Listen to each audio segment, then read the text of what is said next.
I got two things again. Oh. All right. Let's show us what's in the box. Top secret. First one is for Grizz. Oh.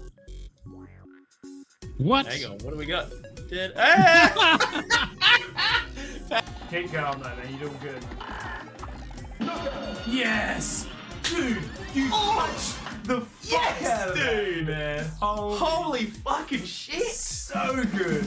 Yo, Captain Pearl. I didn't know what was going on, man. Fucking got him. Fucking got him, dude. Holy shit.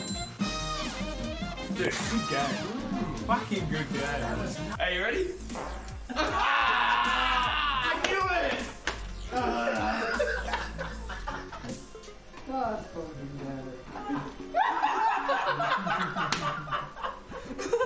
Cap, look at my fish. Oh, wow. It's my little buddy. Ready? Bitch. Always got to steal those kisses from you. Always got to steal that kiss from you. Always got to steal those kisses from you.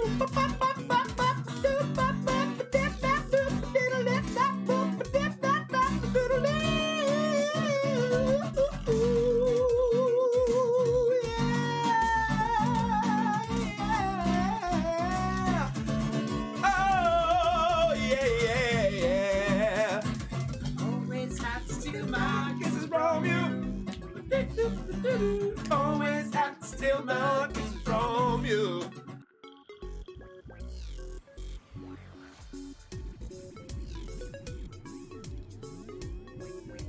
I got two things again. Oh. All right. Let's show us what's in the box. Top secret. First one is for Grizz. Oh.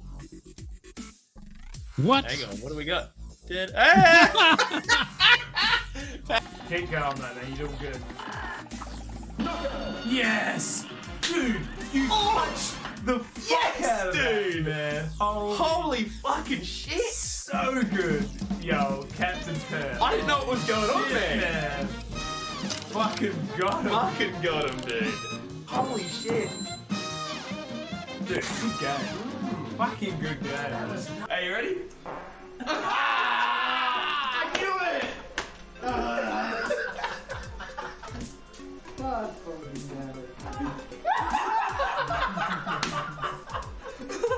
Cap, look at my fish. Oh, wow. It's my little buddy. Ready? Bitch. Always got to steal those kisses from you. Always got to steal that kisses from you. Always got to steal those kisses from you.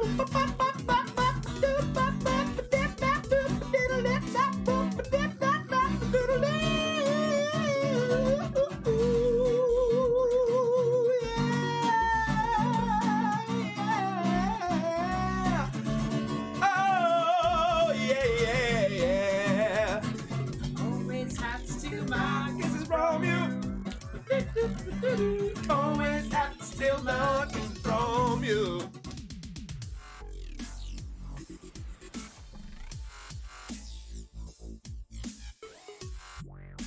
I got two things again. Oh. All right. Let's show us what's in the box. Top secret. First one is for Grizz. Oh. What? Hang on. What do we got? Keep going though, man. You're doing good. Yes! Dude, you punched the fuck out of that, man. Holy fucking shit! So good. Yo, Captain Pearl. I didn't know what was going on, man. Fucking got him. Fucking got him, dude. Holy shit. Dude, good game. Fucking good game. Are you ready? I knew it!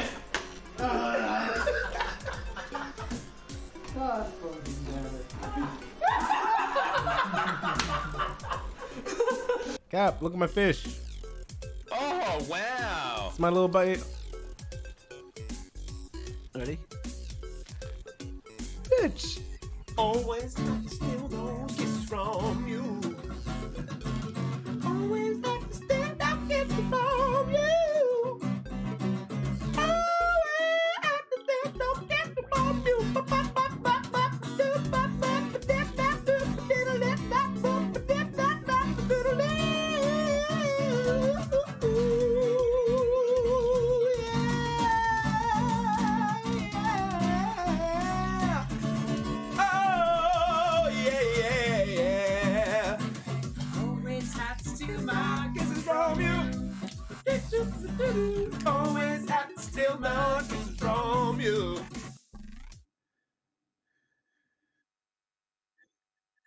Yo, g'day.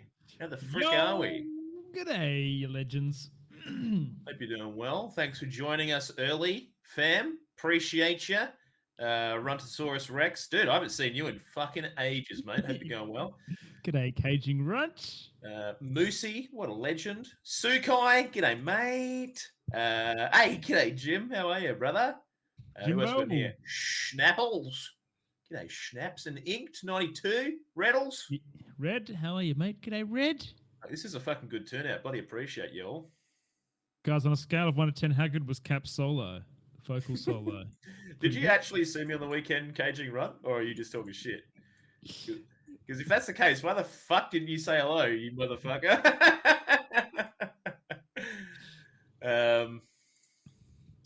Yeah, been doing good, Jim. Really good, dude. I'd rather a can of solo, to be honest. Yeah, mate. Typical fucking Caging Runt comment. It quenches your thirst better than a fucking vocal solo, mate. A professional doesn't let himself be seen, true. Well, I think we might fucking just get stuck straight into it, shall we, fellas? There'll be a little bit of time after the show to have a bit of a chat with all you legends, so make sure you stick around and we'll say fucking g'day. Make sure you feel free to, have a bit of a yarn in the chat with one another.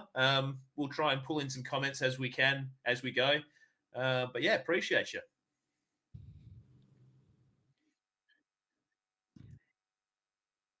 Roger.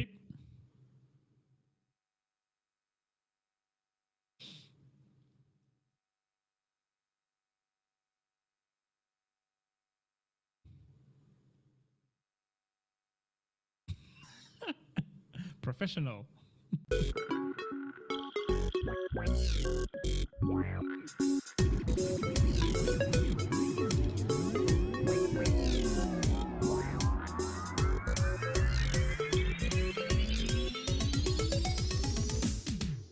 G'day and welcome to Oceanic Gaming Radio.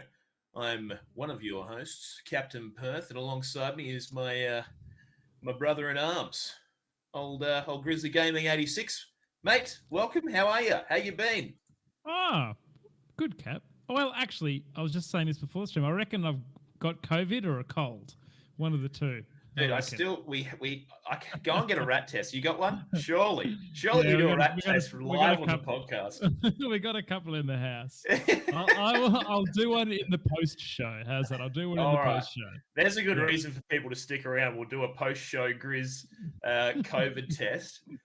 So I mean, patrons are definitely getting their money's worth there. Not that patrons only have exclusive access, but still. Very true. But what about Grizzo, you, Dad? How are you going, Cap? Are you good, mate? What's happening? No, been fucking excellent, mate. What is there to report? Well, caught up with you. We caught up with a mate from Queensland over the weekend who was visiting Perth, and obviously caught up with you on the weekend, which was fucking excellent. Had a smash burger and drank probably a million beers. It was excellent. Those burgers, mate. My God, they're the best in Perth. If you are a Perth listener, and you're looking for some of the best burgers in Perth, the Dutch Trading Co. smash burgers are incredible. Non-sponsored. Literally non-stop. I'm happy to fucking tell the world about these burgers because they're excellent. They do just the right amount of crisp, like the classic smash. Obviously they get the patty and they smash it against the hot plate, and you get that little bit of crispiness around the edge because they've smashed it quite thin. And man, just the burger's just out of control. Very, very obviously a very good blend of mince. Grizz. Very simple as well. No salad, I don't believe, Cap. There's a couple of pickles. I think there's a bit of iceberg, maybe, or maybe a little bit of iceberg. Very simplistic. Just for a little bit of crunch, give you that little bit of crunchiness. But other than the pickles, fuck, so good, so very good. But what did you get up to anything else on the weekend, Grisbo? What did I do, mate? I do want to comment on the quality of the stout that I also drank at the same venue. Oh, yeah, that was really good. So who was that? That was oh God, what was their name? 5-year brewing anniversary. Oh yeah. I can't remember. But guys, if you bought one of these types of beers, you'd go into a draw to win a little a little giveaway as well, which was cool. But this stout was won. Fuck all. Friendship. yeah, true. Friendship was the winner after all. Dude, honestly, apart from seeing you on Saturday night, I did a bunch of housework And that was pretty much it, man. Just Fuck relaxed. yeah. I actually did a Just relax, shitload good time. of housework as well. I actually fully cleaned out my study games room, pulled everything out. I've Did got you? so gave it a full tidy, chucked a shitload of stuff out. Basically just getting in preparation for my new desk. I bought a sit stand desk for my little backy wacky.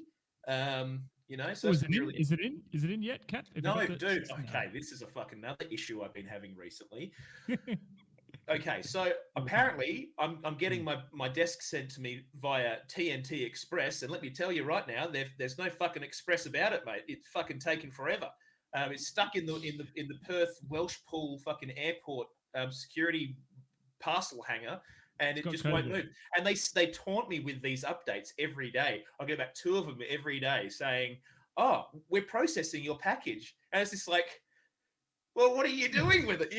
Have you just like seen it out of your peripheral and be like, yeah, it's still in here. Just let him know we still fucking got your package. You're not getting it yet, though, you bastard. I don't know. Is it to do with this whole COVID thing, Cap, and fucking I everything being? I assume so. I did ring up and got my Karen on. Not really, I was fine. But they were saying, look, it's just been really hard because staff shortages, yada yada yada, which is fair. Look, I think WA's just kind of getting through that initial COVID takeoff, I guess. So still trying to learn how to live with it over here. So, but yeah, I'll get it. Another thing to bait the viewers with here, Cap, bait the listeners, is I have finally, mate, since finishing Elden Ring, I've been so remorseful just because I've been in a deep depressive state because there's nothing that can compare to it. Trying to find a replacement game. Well, over the weekend, mate, I found something that I've just already sunk probably, I reckon, maybe 8 or 9 hours into and enjoying a lot. So I'm looking forward to having a yarn to you about that, mate. Absolutely. And I've been doing something similar, something that we'll discuss a little bit later on. But yeah, it has been nice playing a video game and not just comparing every ounce of it to Elden Ring. So that's been good. But I guess with that, Grizzly, let's fucking jump straight in, baby. So first cab off the rank, my friend, Xbox announces an E3-sized Xbox and Bethesda games showcase.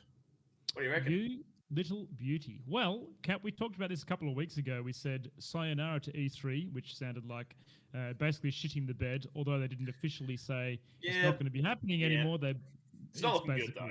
It's not looking good for them. They've missed a couple already over the last couple of years, and I don't think they're clearly not getting the same kind of response they've gotten in years past. And on top of that, they're not getting the same kind of support from developers that obviously they're going to need because E3's essentially a fucking games industry showcase. If they're not coming there to showcase their games, then fucking bad news for you, son. Now, Cap, correct me if I'm wrong, but I believe this is scheduled for when E3 usually is. Is that correct? Which is in June? Around about the same time. So in Australian time, because this is a podcast set in Australia, okay? So the 13th of June, which is 1 a.m. on a Monday for Perth time, 2:30. So I'm guessing it'll be the 12th of June for most of the other world, other side of the world, or other hemispheres, etc. So yeah, looks interesting. I think. Have you got anything that you kind of expect to see at this, Chris? Heaps, loads, mate. And there's one that obviously the next story trails into that, so I might save that till the end, and I'm sure you've got that on your list as well. Yeah.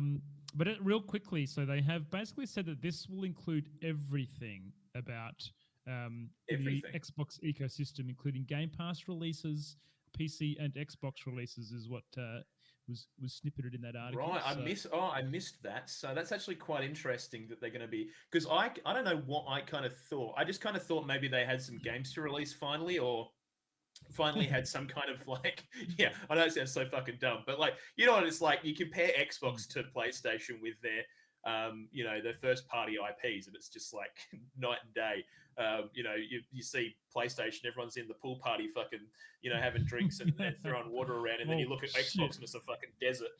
So, dude, I have not even thought about the first party RPs. I've just got everything that I think coming to Xbox and Microsoft Game Pass and things, and kind of gone, which ones haven't we heard anything from for Yeah. a while? Which Yeah. ones might we see? So, Dude, do you know what I want to see?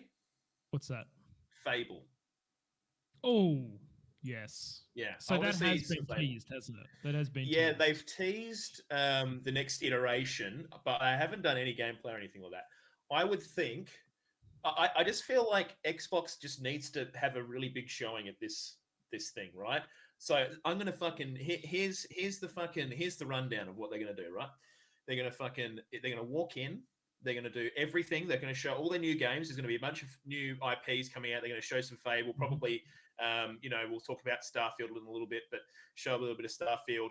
Maybe they show a new Doom or something like that. They just get all these fucking IPs coming out, and at the very end, they show a little video teaser for the next Elder Scrolls game. I'm with you. And it's going to be the exact same one they showed us last time. Yeah. No, instead of it's that same one where they fly over the environment that goes for about 2 seconds longer. Yeah. That's it. And it'll just be a big dragon goes. That'll be it. Because you know what? that's what you do in fantasy games. I think you're right with the dragon. I think that'll be the crux of it. You see a dragon fly past, and that's it. Done. Well, what's interesting, right, is so the next Elder Scrolls game's been rumored to be set in Redguard, which is like one of the areas. So it's more kind of desert stuff. So that'll be interesting. But I tell you another game that I really think might fucking maybe just happen, Grizz, and I'm going out on a limb here. You wait till you hear the one that I've got in my back pocket, Cap. You're gonna you go first, and then right. I'll tell you mine. Yep, go give it to Fallout Vegas, New Vegas 2. What number 2? You think number 2? Yeah, and remakes of Morrowind and New Vegas 1. Dude, surely Bethesda, they're trying to fucking make Starfield, man. They got time to do all this stuff or what? Like, do you think? Probably not. I barely have time to fucking do my dishes, let alone develop a game, so they'd be fucked. Well, yeah, I don't know. Well, I guess we'll see. I mean, I think like everyone's fucking remastering and remaking things at the moment, Grizz. Everyone's fucking doing it, and it's big money, right? Surely Bethesda goes, what have we got? Have we got any games in the back catalogue that we might be able to remake? What do you reckon, Todd? You got anything that you think might be worthwhile? And Todd's going, oh, we could remake Skyrim. And everyone's going, Todd, get the fuck out of here. You know that meme where they kick the guy out the fucking window? That's that exact conversation. I think they remake Morrowind. Fucking remade Skyrim through all the modding. You can get that thing looking freaking real crispy. Well, that's an interesting thing. If they remade something like Morrowind, do you think they'd support it with mods? I suppose they'd have to, right? Because the modding community would shit the bed if they didn't. But isn't that the Bethesda way, though? They just release these games that run like shit out of the box and then they rely on people to mod them to have them run good? Well, yeah. Or it takes like 10 years for them to actually produce any kind of patch of substance that does anything. But yeah, I don't know. I could definitely see some Bethesda remakes coming out. Maybe we see like they've just released all the classic Bethesda games on Steam. Cap, what about the early Fallout games, the ones that were top down? Well, that's an interesting one, Grizz, because Bethesda didn't make those, right? That was Did made. They not? No, they didn't. They were made by, now the name's not coming to me, and I'm sure someone in the chat will tell me the name. Obsidian, I think Obsidian did the original ones. So what happened essentially was Obsidian did 1 and 2, and then Bethesda bought the IP, churned out number 3. Then they got Obsidian back on for New Vegas, I think. Maybe I'm just talking absolute shit. I'm pretty sure I'm not, though. And then they just kept, they made, what do you call it? Fallout 4, which was an absolute steaming pile of shit, in my opinion. Boring as fuck. And then on top of that, then Obsidian created that other Fallout-inspired thing called something. It was set in space. Remember that one? Do you remember that one coming out? Mass Effect. No, not even close. Obsidian Games. Obsidian Games. They created. No, I think maybe I'm. Are you thinking of Prey? No, not Prey. Prey was Well, Prey's another weird kettle of fish because I think someone Oops. owned Prey. Oh, the Outer Worlds is what I'm thinking of. Outer Worlds. Yeah. Yeah, okay. the Outer Oh Worlds. yeah, dude, that was huge when that came out. All right, Yeah. Kat. Dude, what about Lord of the Rings Gollum? That was fuck. You know how long ago that was announced? We saw some gameplay and it looked really cool. Is that who's that by? I don't know, but I want to see it. I want to see it. All right, I want to see Lord it. of the Rings. I'm telling you right now, I'm pretty sure that's not a Microsoft property or anything. Could be. That's by Daedalic Entertainment, GmbH. Dude, that was Who? announced for 2021, mate. Like, come on, they need to bloody sort that out. Yeah, mate. That's not going to be at this thing, mate. Their parent organization is someone called Narcon or Basti Lube, spelled LU with funny weird things over the top of the U, BBE, like lube. So Yeah, one that we it's gonna definitely happen. will be seeing though, Cap, if it's not released by then, is Hellblade 2, my good friend. Well, Who is Xbox Game Studios? So I don't think we have is a release Hellblade? date. Hellblade is Xbox Game Studios.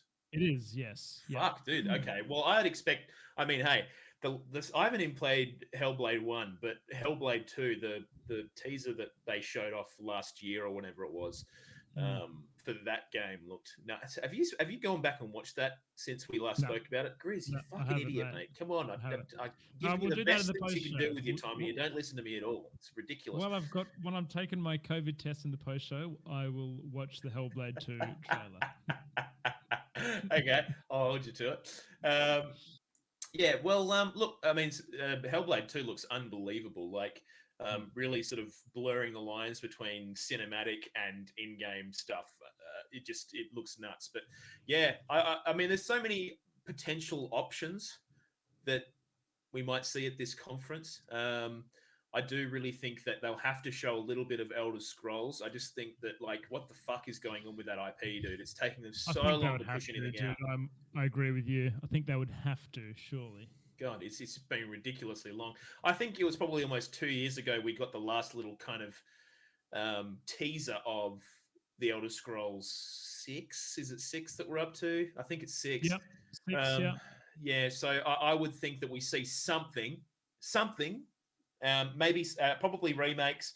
Do you know what? Another thing about this, Grizz, is obviously Xbox and Bethesda are doing their own little E3 thing now that E3's kind of shit the bed. Makes me wonder maybe we see, because BlizzCon was cancelled this year, I believe. BlizzCon. I'm just going to double check that because this has just sort of come to my head as we've been speaking. I think BlizzCon was either... Oh, maybe it was completely pulled or something. Yeah, I think BlizzCon's not happening this year anyway. So maybe Bethesda. Sorry, not Bethesda. Blizz. Maybe probably not at this thing. I'm sure they would have announced it if they were going to be. Well, maybe in the future. Yeah, they've made it clear Microsoft plus Bethesda. But yeah, maybe in the future it is Microsoft, Bethesda, and Blizzard, which would be pretty cool. Hey, Kat, hang on. No, they're doing a global event. Sorry, can I just really quickly interject there? They're doing a global event. Fuck knows what that means. But I would imagine because last year it was cancelled. This year, obviously, they're doing some weird global event, which is probably just like a streaming thing. Probably in future years, they'll probably just amalgamate Xbox's, big umbrella, Bethesda and BlizzCon, etc. But yeah, sorry, I interrupted you, man. What were you saying? Starfield. Yes, 100%. Oh, absolutely. Yeah. I mean, I'd be very surprised. I mean, they kind of have almost insinuated that they're pretty much going to show some stuff. Correct. So how long was their last trailer, Cap? Wasn't it like 8 wasn't it like 5 seconds or something? So you reckon yeah, but it wasn't even really gameplay. It was just like a fucking zoom in of a robot and it's going, well, hello there, sir. It's just fucking useless. But I would imagine... Will we see gameplay here, Cap? Will we see Absolutely, gameplay? Dude, we have to. Dude, this thing comes out this year in November. This has got to be the place that you show off Starfield. Yeah, I'm with you, man. They need to start building. I think they've been reasonably smart about it because I feel like there is a learning between overhyping your game when it comes out and then you end up with unfulfilled promises and people being disappointed. So I feel like maybe this is now when they start to build hype. They're pretty close to release. Good time, a good time in amongst other announcements they're going to be making on the same as part of the same presentation. So Yeah, absolutely. I think, and this, it looks like this week there was some details that were leaked from a Bethesda employee about the Starfield game. Grizz, now, did you want to go Yeah. into that a little bit, mate, for me?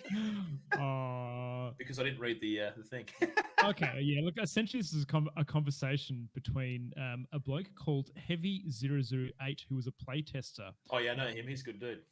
Is he a good dude? Yep, nice bloke. No, I don't He's a really know him. playtester of Starfield, and he was just basically talking very, very colloquially, mind Yep. you. So, like, Nice. saying things like, is that how you say it, Cap? Something like that. But No, he was that's saying great things like, pronunciation. very good pronunciation. But saying things like he said the lighting was fantastic, the gameplay was okay, but in quotation marks, the where am I trying to find it in my notes? The engine is a piece of crap. Is a piece of crap. The Yeah. engine is a piece of crap. What a fucking surprise! Bethesda has a piece of shit engine for their game. Oh my god, colour me fucking surprised, mate.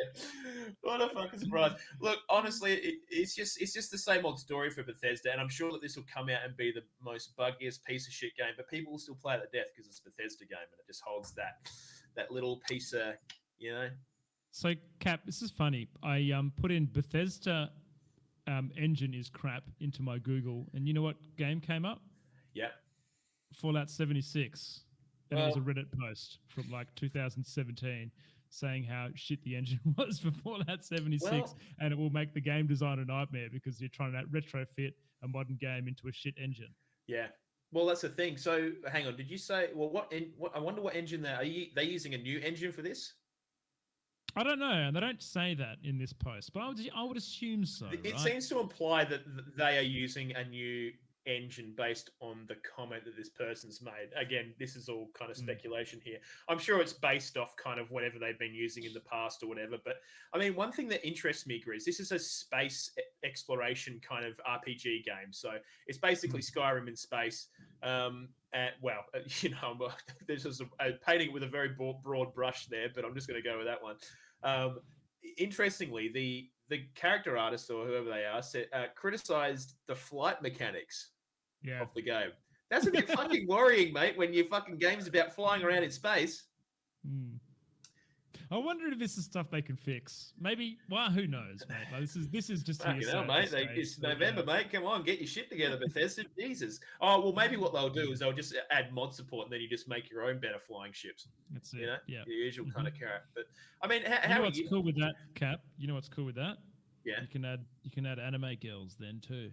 Well, if it doesn't come with anime girls as DLC, I don't want the game at all. Quite frankly. Because no game should be without anime girls these days, Chris.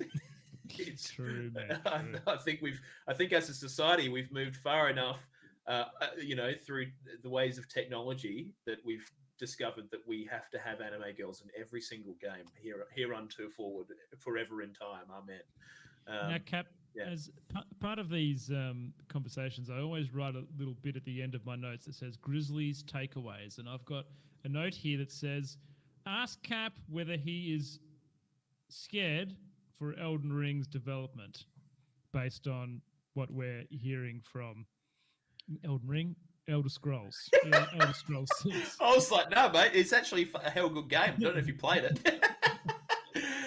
For Elder Scrolls, this is the thing, Grizz. Like, I think Bethesda's in such a weird spot right now, right? Is they're developing this new IP where theoretically you probably want to, you want it to land pretty well. So hopefully you put enough time and effort into your game that it's going to release well and review well. It's Bethesda, so we'll see what happens. But the fact that they've taken this long to produce another Elder Scrolls game makes me think they're scared. Not me. They're fucking terrified about releasing this game. What's come out since Skyrim, dude? They've had Breath of the Wild, they've had The Witcher 3, and now they've had Elden Ring. They've had all these fucking games that have redefined the fucking genre every time. Now, how the fuck do they release a game that even remotely competes to that? Mate, if Skyrim came out now, you would think it was a piece of shit. You can't wait on it, mate, because Breath of the Wild 2 is going to come out. Exactly. And then again, you're never going to fucking... what do? A new game just keeps coming out. So I don't know what Bethesda does to even remotely try and get in here, and they just have to fucking make the game, right? Hmm. But it must just be going through so many passes of QA and just, oh man, it must just be a nightmare. And the thing is, because I think when like look at Cyberpunk for example, right? It's kind of like Ooh. the whole flew too close to the sun kind of thing. You know, the development team just got super expanded, super bloated. I think it just died from development project management hell. And I think the same thing's probably happening with Elder Scrolls. And maybe upper management had a look at it and just went, "Holy fuck, what is happening here? You need to fucking pull back a little bit and let's restart." Nintendo's actually done that with their most recent Metroid game. They palmed it off to someone else, had a look at it and said, "No, fuck that off. We'll start again." So maybe the same things happened with Elder Scrolls kind of thing, right? So maybe they had a kind of baseline that they were working with. Maybe, you know, some shit sort of started to rumble up from the development space, and then they've looked at it and just gone, "What the fuck are we doing?" Well, Cap, surely Microsoft have got a bit more oversight over this too, and surely there's a little bit of sway there. I know that they're pretty good with their IPs, similar to the PlayStation. Are they go let them do their thing? But surely there is some kind of QA. Like they're not going to be releasing games under the banner that are potentially not well received for the company. Oh, absolutely not. But do you know what? I think maybe Bethesda, I think, has finally realized that they're not impervious to poor reviews, and I think maybe over time, like that's become more apparent. Fallout 4, okay, look, I didn't like it personally, but it went okay. But I think when they've probably seen guys like CD Projekt Red, who in a lot of people's eyes could do absolutely no wrong, release Cyberpunk and then just absolutely shit the bed. Maybe they've like looked at examples like that and gone, "Fuck, maybe we really need to have a good think about this." Well, it was off the back of Fallout 76, which copped some criticism as well. Yeah, right? exactly right. I mean they've had a few. I'm looking at the Metacritic score still for Fallout 76, and it's at 50% Metacritic score. Damn, that probably doesn't even deserve that, mate. Yeah, pretty. I mean, dude, I know I told you a little while back, but and maybe I said it on the podcast, but I installed it and the fucking sound just didn't work, and it was a known issue, and it's been a known issue for ages. It just hasn't been fixed. Dude, it has got a 2.8 user score on Metacritic. I don't know if I've ever seen anything that low, dude. Fucking Todd Howard's going, "It's like golf, right? Yeah, the lower score's better. You beauty. We're killing it." Well, one thing here we go, Grizz, right? I'm the CEO of Bethesda now, and I'm going to tell all my employees what to do. Shit, right now. congratulations, Cap. Thanks, mate. No worries. I'm highly well respected in the scene, so it's no surprise that I'd be elevated to such a prestigious role. Anyways, I'm going to be telling you guys what to do right now, okay? Can everything, the whole fucking lot. Delete Doom Eternal 2, everything. Fuck it all off. Starfield's gone? Fuck it off. Delete it. Okay. Start work on Morrowind 2. All right? Yes, sir. And don't talk to me until it's done, and put every coin you got into it. Every money you've got. Straight in there. All right? Or, I've got another idea for you, Mr. CEO. What if you just release everything you've got as it is, just to make a couple of bucks to then fund Morrowind? All right, great idea. And what we'll do is we'll add modding support to every single thing, and then everyone else can fix our game. Yeah. You're a genius, Chris. You can be CTO, mate. You got it. You legend. Okay, well, there you go. So, yeah, look, Bethesda, Xbox, Starfield, a lot of news coming out. And so we still got a fair while until... Oh, actually, no, we don't. It's fucking next month. Julius Cross. No, is it? February, March, April, May, June. Starfield? Yeah, it's next month. So next month, we're going to be getting some information on that. So strap yourselves in, everyone, and keep an eye out. Now, moving along, Grisbo. Recently, Activision Blizzard announced some news in their last quarterly financial report, saying that they've lost roughly 60 million monthly active users in the past year. Whoa. That's a lot of fucking users. Are you really surprised? No, I'm not. But that's a lot of users, dude. I thought it would be a bit, but I didn't think it'd be 60 million. That's a shitload. Well, presumably unique users across all their games. You know what, though, dude? When was the last time you fired up Battle.net? Well, actually, you're playing Destiny. Hey, no, Destiny's not on Battle.net. Destiny's not on Battle.net anymore. It's on Steam. Because I haven't fired up my BattleNet. I can't even think of the last time I did. Actually, I lied. I installed WoW the other day, but then I haven't opened it since then, and Yeah. I just have not opened it for ages. And then look at our Yeah. WoW poll, dude. Like, people are playing other MMOs and Yeah. games, and what else is drawing people onto BattleNet right now? Well, yeah, you're not wrong, mate. I think, look, and the next story we got to talk about, I think, might probably plays into this, and we'll discuss that soon. But actually, it's not the next story, but I'm gonna pull it all into here as well. Okay, mate. All right. So yeah, look, they've obviously lost all these users. Grizz, we had the Diablo Immortal uh, mobile phone game get announced to be getting released on June 2nd. And alongside the release date announcement, they also announced they're now going to be having it available for PC. Yeah. This has got to be pretty closely aligned, in my opinion. They've gone, fucking hell, 60 million users? What are we doing? Quick, get that thing out on PC. You know, obviously they've just had this Overwatch 4. I wrote Overwatch 4 in the fucking thing. It's definitely not Overwatch 4. No, that was me. I did oh, that. was it? That was me, mate. Yeah. Oh. I've been feeling so brain fried today, man. I can't. I honestly, that's why I reckon there's something fucking going on with me. Yeah. I think you Life got is COVID. Kat, I just wanted to say really quick that like this is it's a lot of people, right? 60 million users is a lot. Yeah. However, I will say that Shadowlands, I feel like, is at the end of its life cycle. Yeah, and that's a good point. But I mean, 60. We've had all the drama that's surrounding them. They have just literally released Dragonflight and Wrath of the Lich King, so I reckon it depends on how those go. Well, announce the release of them. Yeah. Announce the release of them. Yeah. Yeah. So there's obviously a lot. Well, what's interesting, Grizz, is so look. I think Blizzard's been.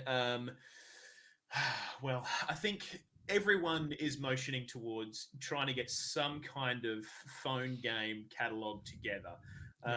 There's also been an announcement that there's going to be a phone game within the Warcraft space being announced soonish.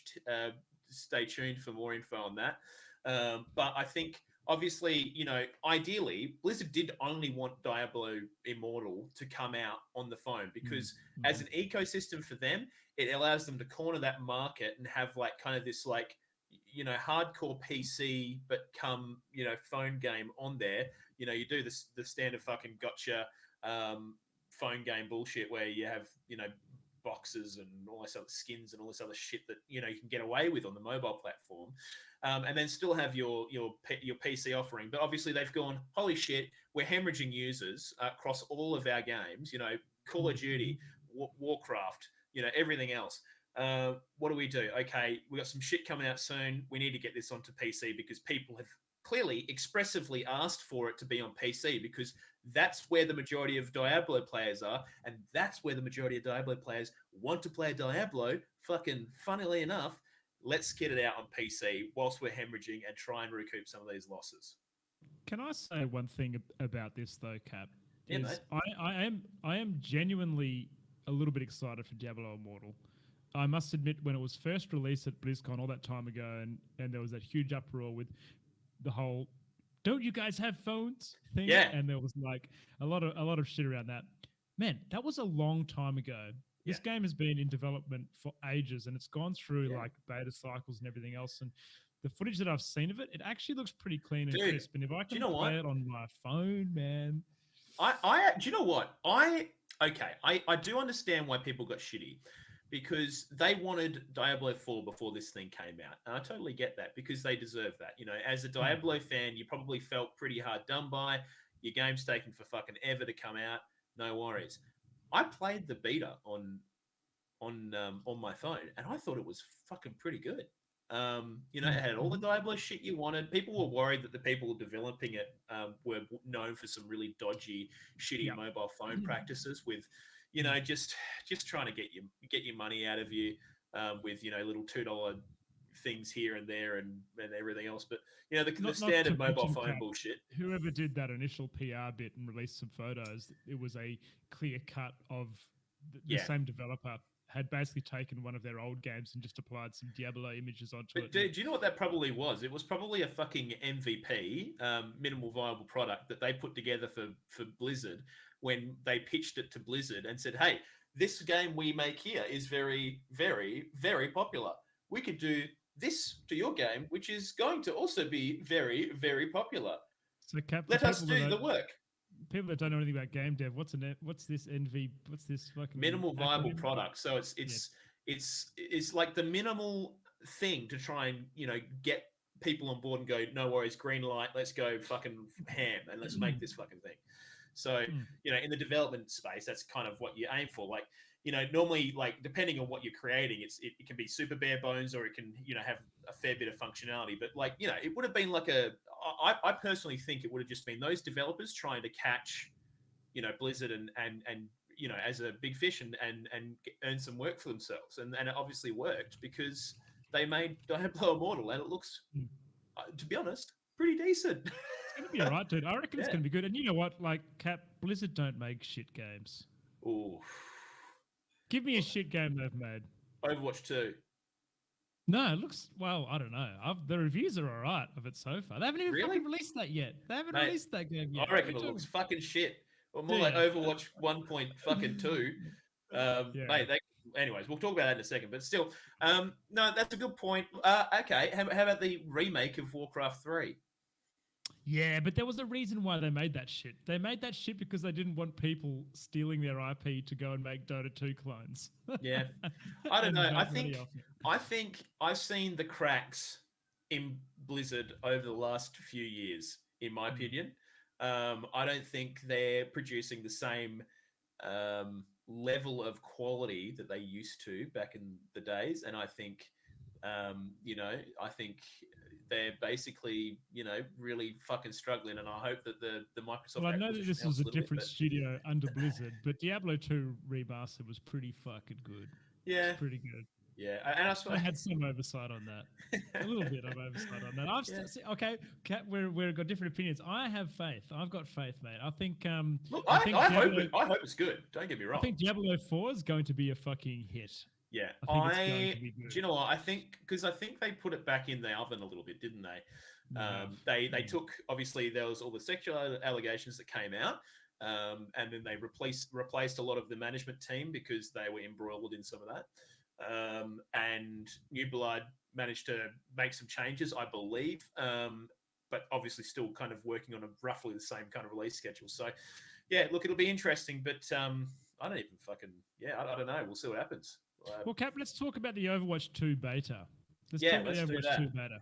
What have you seen and heard about that, mate? What are your thoughts? Looks remarkably like Overwatch 1, to the point where I'm kind of questioning why I'd be paying full retail price for the same game that I bought before. That I don't know.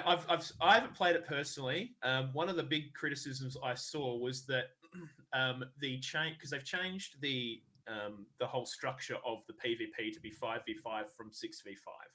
Now the problem with that is that it seems like the balance is just really weird now with the objective-based gameplay, where it just seems you have these consistent skirmishes at the point, and you just can't really get anything done because you don't have that extra tank character to sort of hold the point and stuff.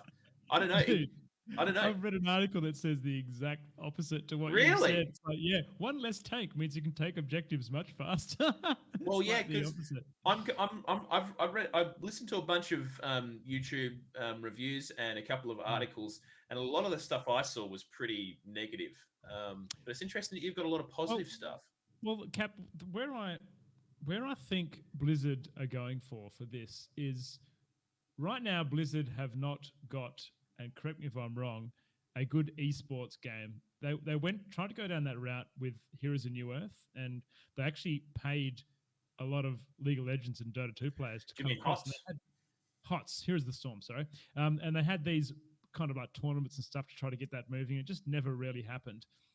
Overwatch has got a competitive scene, but I think it's died in the arse quite a bit. Probably because they haven't been supporting the game, because they've been making this other game that's the same game. That's what I mean, Grizz. I just think everything to do with this is dumb. It's so dumb. I just think they're trying to optimize what Overwatch is, but make it more esports centric.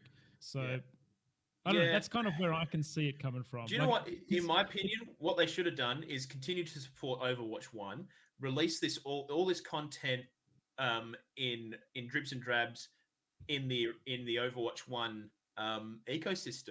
You Because can't now, go deleting characters and stuff though. Like, it gives them a fresh slate, and it maybe. And I've dude, heard they that do it in they're- other games like Dota and stuff. Why wouldn't they? delete. Oh, well, I guess you could rework. Yeah, you could Yeah. rework them to the point of where they're not the same. Like Look, techies rework. I'm going to right? be honest with you. I think it's a little bit money grubby. I understand that they've got developers working on this, and probably maybe Overwatch's money's kind of dried up a little bit. So I totally get that. But I think they needed to really work on the original Overwatch thing, because I think they're going to turn a lot of users away from this game because I mean, mate, I'm watching the clips of it right now. If you told me that was Overwatch 1, I'd fucking believe you. Yeah, I agree with you there. There's not a whole lot new going on there. Yeah. Mm. It does seem like maybe the graphics are a little bit better, but I'm going to tell you, not by fucking much. And maybe some slight UI element changes. I did see that they've included a lot of the maps from the old game and just switched it from day to night. Really? Yeah, which is pretty Dude. funny. All right. So, Well, Cap, if I was to ask you this question, yeah. do you think they're going to get 60 million users back through these different game releases? We talked about Diablo Immortal. We talked about Overwatch 2. Diablo 4. Do you think they're going to get these people back? Do you know what? I WoW think expansions? Diablo Immortal might help them a lot, especially in the mobile game space. I think that's going to be huge because there's going to be Diablo players and just people who are, you know, just adjacently interested in Diablo. They go, oh, it's on my phone. Yeah, okay, I'll give that a crack. And obviously, if they want to take it further, they can go and play it on their PC with a controller or whatever they want to use. That's the beauty of Fortnite. I think the reason why Fortnite continually does so well is because it's on every fucking platform known. Like, you can play it on Switch, you can play it on Xbox, PlayStation, PC, anywhere. So I think having it on both PC and mobile is going to work positively for it, for sure. Yeah, I honestly don't think Overwatch is going to do much for them, and I think like it's just Dude, like they're going for a Valorant. They're going for a Valorant. Yeah. They're going for a CS:GO. They're going for something that they can market Yeah. to competitive scene. And hey, that's probably a good point that I haven't really thought about. Is maybe they are trying to just actively try and move against those kind of more because I mean, what's Valorant? I don't know what the player count on each team is. It's probably about 5, I guess.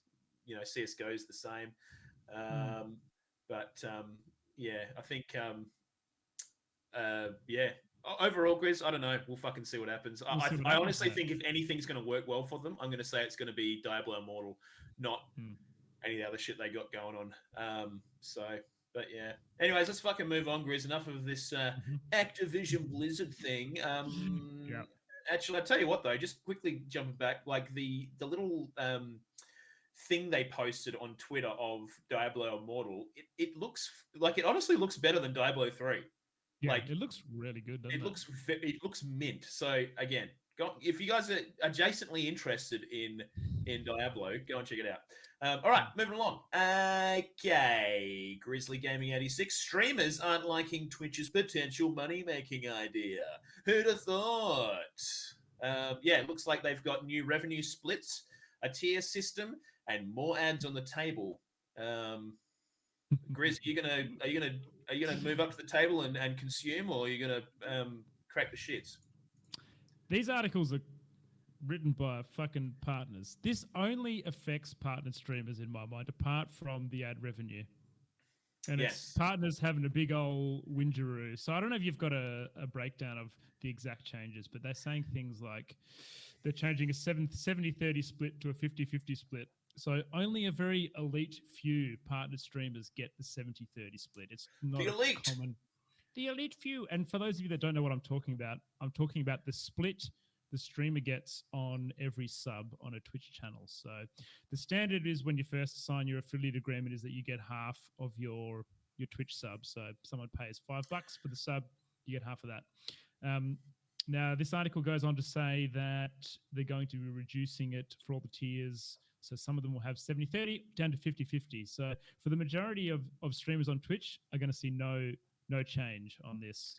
Yeah, and Grizz, I was under the impression that not all partners made a 70-50 split. I thought most of a fair few of them made 50-50 splits, the same Yeah. as regular affiliate subs. So It- yeah. it's a small portion, and it takes like you need to prove to them that you're maintaining a certain monthly sub count to for you to then go okay, well, can you pay me more? So to me, I don't know exactly why this is happening, but I actually have a feeling, and kind of where I'm coming from here, and all of these points seem like they're slowly trying to treat their affiliate streamers to the same conditions they're treating to their partner streamers. So going 50-50 in the ad revenue.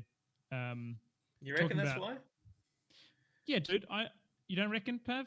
No? I Okay. reckon they just got dollar signs in their eyes, Yeah. baby. I think it's purely money chasing, because from what I've heard, like all the reports I've read in a few news, like Twitch news channels that I watch on YouTube, from like the understanding is they don't make like, I think they are losing money every month just by, yeah, and the only way for them to have like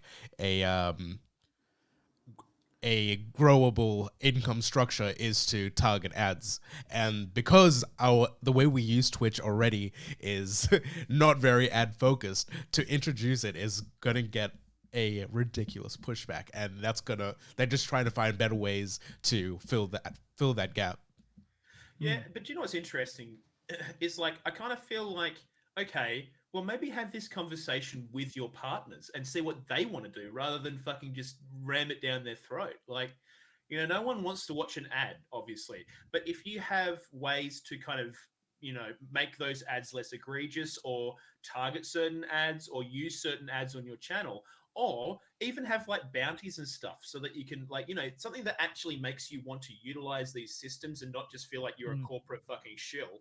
Why not actually have those options for people and actually communicate with with the people using your fucking system? Twitch and Amazon, use your fucking brains, mate. I'll be the CEO next. Thank you very Absolutely. much. They've always had issues with announcing this stuff. One big one here that I want to talk about is the no exclusivity piece in here. Yeah, which I found quite interesting, but they have to give you a little fish to then take away, something else from you, which makes sense to me. Just to spell this out, what this means to people. So if you've signed onto the partner program on Twitch or the affiliate program on Twitch, you can no longer stream to another streaming service at the same time. So you're dedicating your stream just to Twitch TV.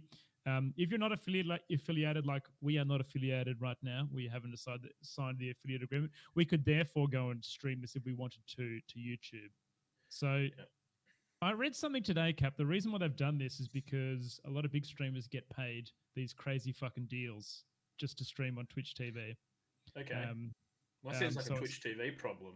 It does. Well, this is great. Yeah, in my mind, this is great because as an affiliate streamer like myself, there's absolutely no reason now why I wouldn't then go stream to YouTube at the same time. Yeah, There's absolutely. literally no downside. You're growing both of these platforms at the same time. Is it just me, or does that seem like a really dumb idea for Twitch? What? Exclusivity is so fucking important in this space. It just seems really weird to me. Yeah, I don't quite know what they're doing. Are they just trying to? Are they trying to not have to pay large amounts of money to keep people on their platform, allowing them to go and stream on multiple services? Is that what they're doing? I think it's the releasing them from their exclusivity as an option to bring them back from a 70-30 split to a 50-50 split. And that, I think that's how I read it, at least, is that they're going to offer that in return to drop their split. Yeah. Okay. Yeah. It's really weird though, in my opinion. And do you know what? I can't think of anything worse than streaming to multiple things and having to keep track of chats in multiple fucking different things. It sounds horrible, and it's so disjointed. From a user standpoint, a viewer standpoint. Sorry. All right, thanks, old Jacko from fucking YouTube. Appreciate you, mate. All right, Pavlich in Twitch chat. No worries, mate. Sounds good. It just sounds dumb, don't you think? There is a bot that amalgamates them all on the same timestamps. That's pretty decent I now. I think it's slowly getting better, but it used to be fucking terrible, didn't it? Like, I think Sounds gross. I think also that's only a problem at like our level, like our space. Once you at the top level, at the top 100 people where this is actually going to affect, they don't read their chat anyway. They like look over where they want to find if they don't know what to true. say. They well, that's the thing, man. All these changes to me, like I was saying at the start, maybe I had the intent wrong, but these are all fucking over bigger partner streamers, man. Oh yeah, I mean it 100%, means nothing mate, for the like- majority of people, but well, yeah, I do think it means bugger all for a lot of people. Even I think it means bugger all for a lot of partners, but yeah, it'll be interesting to see what happens. One thing that Sukai said in the chat that I've always thought is fucking annoying about ads on Twitch is the problem with ads on Twitch. Is that it's live content. When you've got an ad here, you miss out on content, which is so annoying. Like the amount of times you do, like, you know, someone raids someone and then you get in there and you miss the reaction or something because you got this big fucking ad in your face and they've got the, you know, the little stream in you know, a 2x2 pixel you know, video playing at the top right somewhere. It's just I just feel like they don't do a very good job of, I don't know. I tell You you know, what, Kat, do we something talked else. about this. I think it was last week or the week before, but targeted ads in your video games is the way to do it. So Yeah. you're running along in Fortnite and there's a fucking big dildo on the sign because that's what Fuck you've been yeah. looking up. Yeah. And you know those kind of things. Obviously, What would the it's not caption going to be work for for that, every Chris? game. Cap, you don't want to be in Elden Ring and you see a fucking McDonald's sign when you're cruising through Limgrave, mate. Ah, the Elden Archers. There they are. I don't know. I kind of do want to see that, but also don't. You know, well, we did speak a couple of weeks back about how Microsoft is investigating the space of creating, I don't know, just a marketplace for this kind of stuff. I don't know. It's going to be interesting to see what happens in the next 5 years, Chris. I reckon in-game ads are going to be pretty nutty. Like, I agree, mate. I reckon it's going to happen for sure. yeah. Well, it makes a lot of sense, right? You know, there's so much like placement, like what do they call it? Targeted placement, or you know, where you, like, for example, someone picks up a can of something and it's a can of Coke, you know, for example, and it's like targeted advertisement or whatever they call it. I can't remember what you fucking call that, but you know, you could easily do that in gaming. Like, you know, I was playing Final Fantasy earlier, and I like easily put product placement. Is that? Thanks, Jim, in chat. Appreciate it. Well, see, they just haven't nailed it yet, Cap. They haven't found a good way to integrate ads into gaming, or even like consuming forums yet. I think games as a service, like, you know, your Destinies, your MMOs and stuff, are the easiest place to do that because, you know, you could easily just kind of set up like a skin for things and then just change the skin out as you have new deals. Like, you know, I don't know. It just seems like a no-brainer to me, but I guess I have no brain. Really, really grinds my gears. Yeah, man. Is political advertising on kids' videos. Is that a thing? So the amount of times I walk in to skip the ads on the TV when my young ones are watching YouTube, kids YouTube, and it's got fucking Clive Palmer on there, with a 6-minute video spewing his trash about politics. I don't want to get into politics on this podcast, but please, come on. Like, that's got to be against some kind of laws where you're advertising politics on kids' TV, mate. I mean, are you using like the kids app or whatever? It's just the YouTube app on.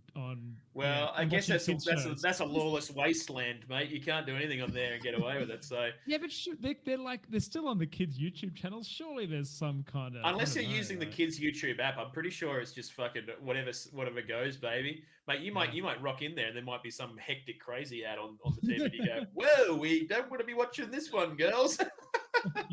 So yeah, keep an eye on that. Okay, well, yeah, looks interesting, Grizz. One thing that is noted in here, Grizz, is the new tiers system. Is that tiers? I'm guessing that must be like partner tiers, like, because I'm pretty sure that's how it works. Like, most partners get 50-50, some probably get 60-50. You're talking about because all the partners are crying, right? And they've got tiers. Yeah, is that what you're the new tiers system, which is where we implement all this shit when they lose their money and then they cry tears. Haha. Yes. Sorry. No, yes, right. No, great joke, mate. Very good. No, so I think it must be like some partners are on 50-50, some are on 60-40, and then some are on 70-30, and then there's probably others who are on like, 95-5% or something stupid. I don't know. Maybe. I don't know. Maybe is that what it is?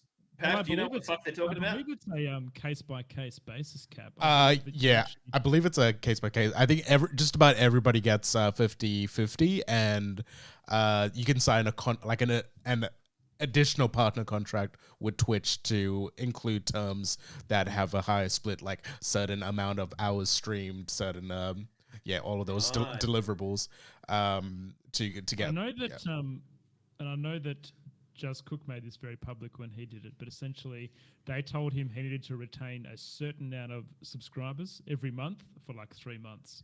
And so he just said, all right, well, I'll just tell everyone, I need to maintain this many subs. And it was like a sub goal for him to get the next tier up. So it's, Whoa. yeah, they've got these little check gates that you need to tick to get through. Makes sense. I mean, they've always had those in certain forms that have been more public, and I guess some are less public. And also, what I've heard is that no one's really being in the last few months. No new contracts for higher than the 50-50 split have been offered.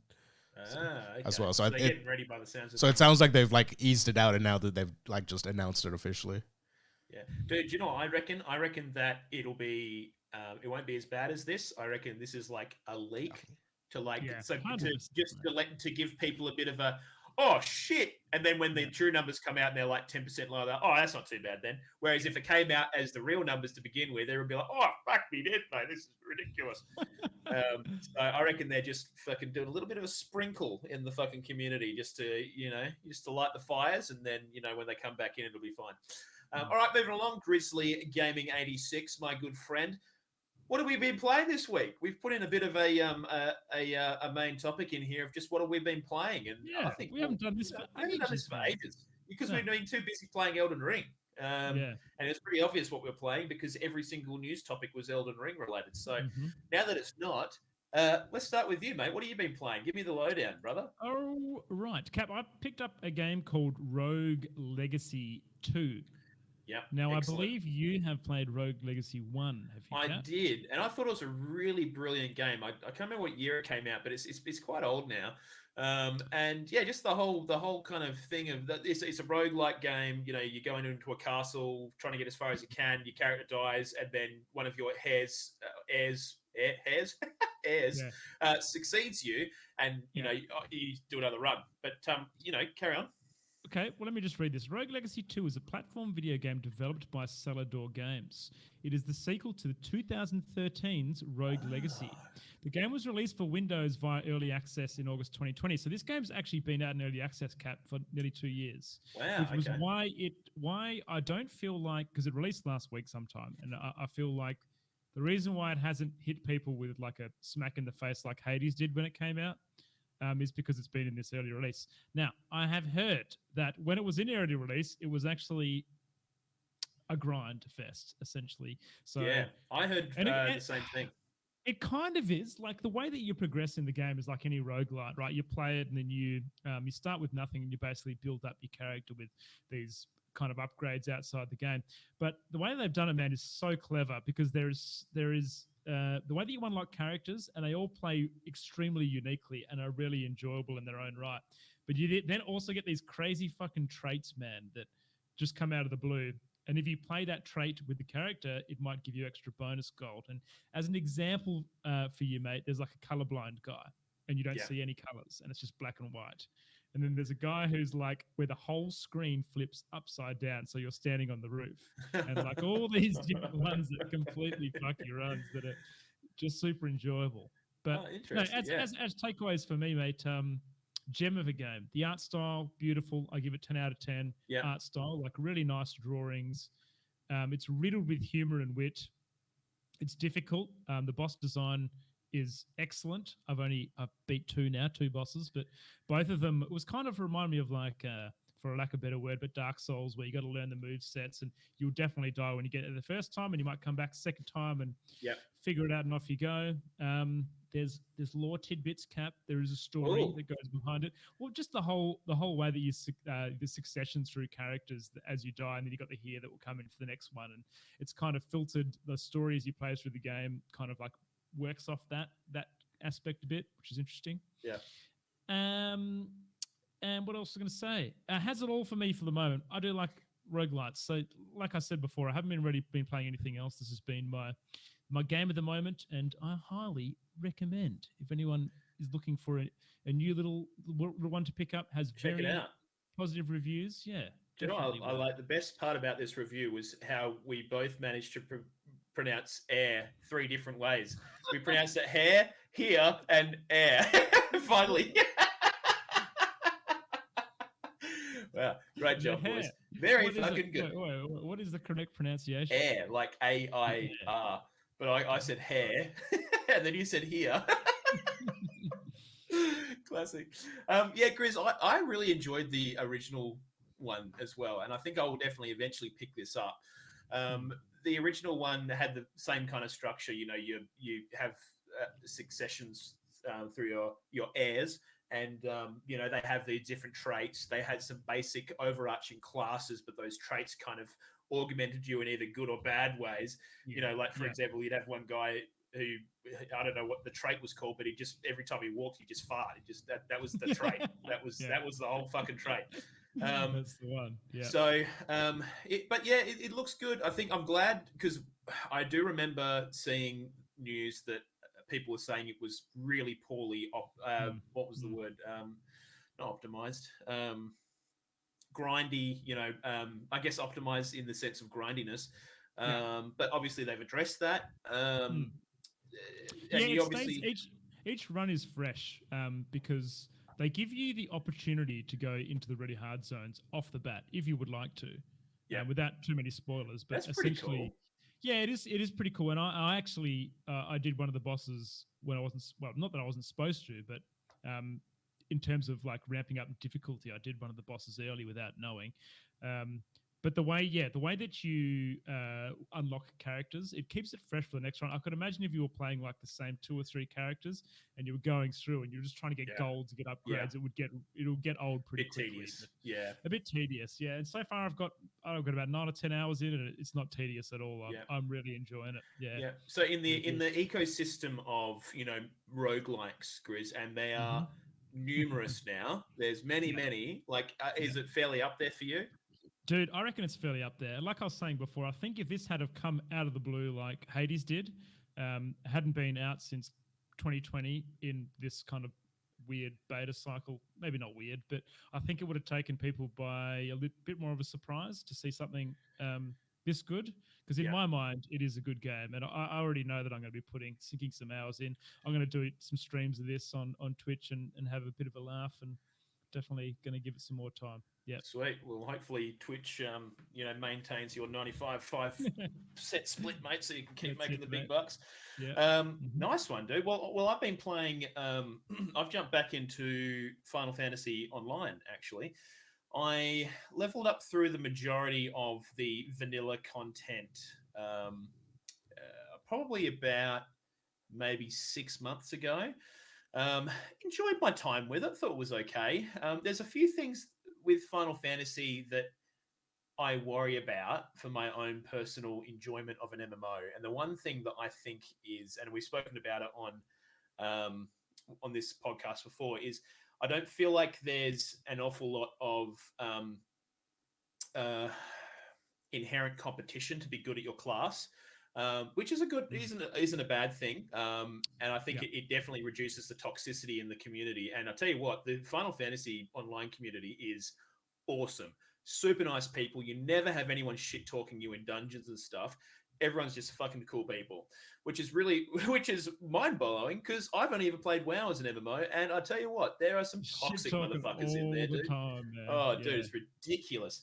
So I mean, that's kind of been nice, but I do kind of think I seek, like, because for example, there's no DPS meter in Final Fantasy. Like, you can't even mod it in legally. Technically, it's they could, if they found out that you had one, I think they can ban you essentially. So do they make a point, Cap? Yes. They make a point to not have DPS Yeah. meters and healing Yeah. meters and stuff. Okay. Yeah. So it's there's obviously people kind of share how to play your class properly and stuff, but yeah, I it'd kind be of pretty obvious if someone's doing a shit job, though. Actually. Oh yeah. Well, yeah, I was doing a dungeon the other night and I kept fucking dying to some fucking mechanic. I have no idea what was insta one-shotting me. But yeah, I mean, you would know pretty quickly. But look, I think I'm enjoying my time with it currently. People go on and on about how the story in Final Fantasy Online is just fucking amazing. Bar the vanilla content. And the vanilla content has been pretty average so far storyline wise. And for me, that's a really big issue. Yeah, right. Are you far into the DLC content yet, Cap? So I'm currently moving my way into the first expansion, which is called Heavenswood, I believe. And so the problem is, right, so you have this leveling time where you're going from 1 to 50 and you're gathering levels quite quickly. And then you kind of hit this point where the stories come into a crescendo and you're defeating the big boss of the vanilla game. And then you kind of have this moment in time where obviously they had all these filler campaigns come out as patches before the next DLC came out, and you're having to play through all that shit. And dude, some of it is just fucking boring as shit. Really? It's so bad, dude. Like, I think they recently actually reduced the amount of quests that were available in that particular zone between the vanilla game and the Heavenswood expansion, because apparently Heavenswood when it sort of starts to ramp up with the story and just kind of getting good. But I tell you what, man, this little slog in this moment between vanilla and there is been brutal, man, and it's been so fucking boring. Did you nearly just fucking throw it in, Cap? Or, do you know what? I kind of knew that this is what I was getting myself into, and I've really wanted to just give Final Fantasy Online the time it needs for me to actually really have a genuine opinion about the game. Because, like I said, one thing that bothers me about the game is I don't feel compelled to be good at my class, because there's nothing in the game that kind of makes me want to do that. So I'm wondering if maybe the game's just good enough on its own laurels in the kind of systems and story that it actually gets me to that point. One thing I'll say, man, is the boss battles are pretty fucking spectacular, to the point where I've been doing some of the basic boss battles for the vanilla campaign, and just the way, the mechanics aren't super complex, but just like spectacular wise and visually, they are better than World of Warcraft boss fights. Is that right? Yeah. See, I thought the World of Warcraft boss fights were part, like especially the raid ones, the dungeon ones, were part of what makes that game special. You know, working together and these nice big themed dungeons and boss fights. But that's pretty outstanding. Yeah. If you think that they're better. Yeah, honestly, dude, it's quite spectacular. It's worth a crack. The only problem is that level, because that's another thing, is this little slog I'm in at the minute. I've probably made about 2 levels because it's just cutscene and dialogue, and they aren't even that interesting.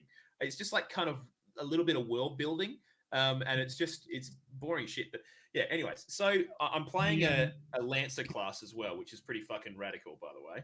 Might I just fucking say that? Fucking cool. Lancer, Dragoon. Yep. Yeah, you've got this bloke with a big fucking spear, and he just fucking jumps into the air and fucking smacks the shit out of stuff. Very cool. Okay. Hey, Cap Caging Runt says that I've heard it gets better, but I haven't been past Heavenswood yet either. So yeah. There you go. Yeah. So I think a lot of people reckon that a lot of people say it's amazing. And what I worry about though is because a lot of people are saying it's amazing, I'm expecting, a serious magnum opus of fucking story lore content. So I mean, if Square Enix can't deliver on my expectations now because everyone's blown it into fucking ridiculous proportions, I guess we'll see what happens. But I do want to sit down and just play the whole fucking thing, the whole storyline, main storyline quest. I just want to get through the whole lot so I can finally put this into bed in my mind that I have played all of the storyline of Final Fantasy Online and I know how I feel about it. Does that make sense? Dude, absolutely makes sense. Yeah. You just want to, it's similar to how you should also feel about Dark Souls 3 DLC, Cap. Yeah. I never played it. Yeah, I know, which is what I'm saying. No, I understand. I understand. And I felt the same way when I played Hollow Knight. I actually gave that a break halfway through because something was kicking my ass. But I remember thinking that God, you hear so much about it that I really needed to go back and finish it. I haven't done all the Yeah. 100% stuff, but Yeah. it's just one of those things, man. Well, Yeah. isn't it freaking great, Cap, that we've now got time in between Elden Ring to go and play these other games and Well, talk yeah. about other I mean, things, I haven't touched Elden Ring since I built my new PC, so I think what I'll probably eventually do is maybe buy a copy of that. But for now, I'm pretty happy, just kind of plugging around in some games that I've had in my back catalog that I wanted to go and plug. I mean, I tell you what though, man, like there's going back to the Final Fantasy Online stuff, like there are some genuinely good things about that game that shit all over World of Warcraft. Like and Caging Runts touched on it in the chat. I think it was Caging Run anyway.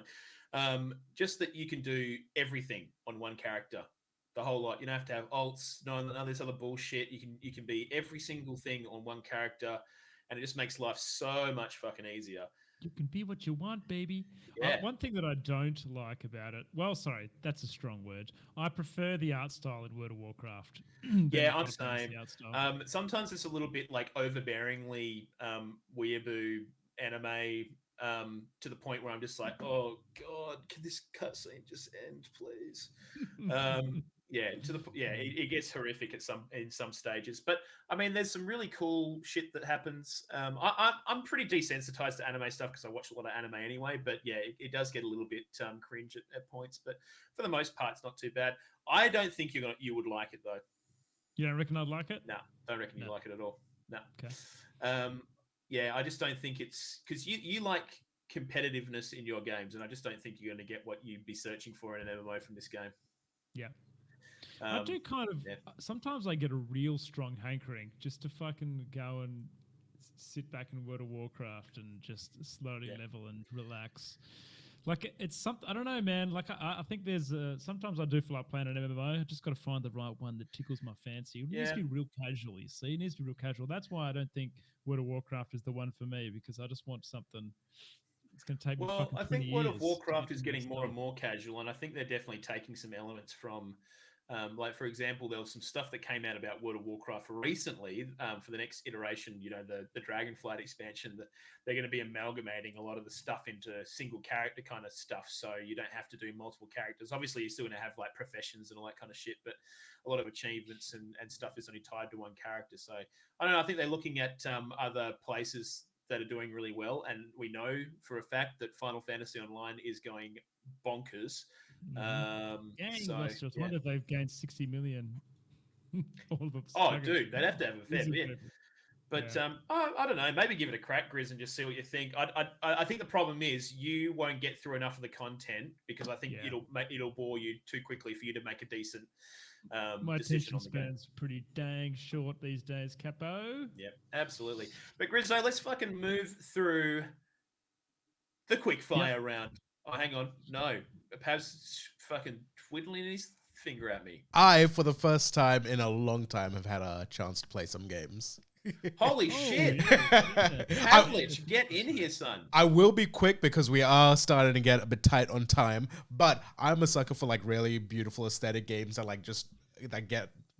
really overwhelm me in like the artistic sense.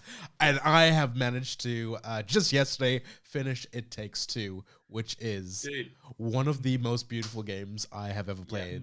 How the game design as well, how they managed to encapsulate like so many different genres into the game, so seamlessly is unreal.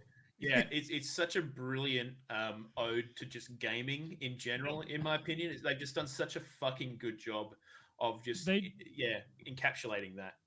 They do better in some of the genres than the fucking IPs that are paid to make specifically those genres. I just really liked how they had a shitload of mini games in there as well.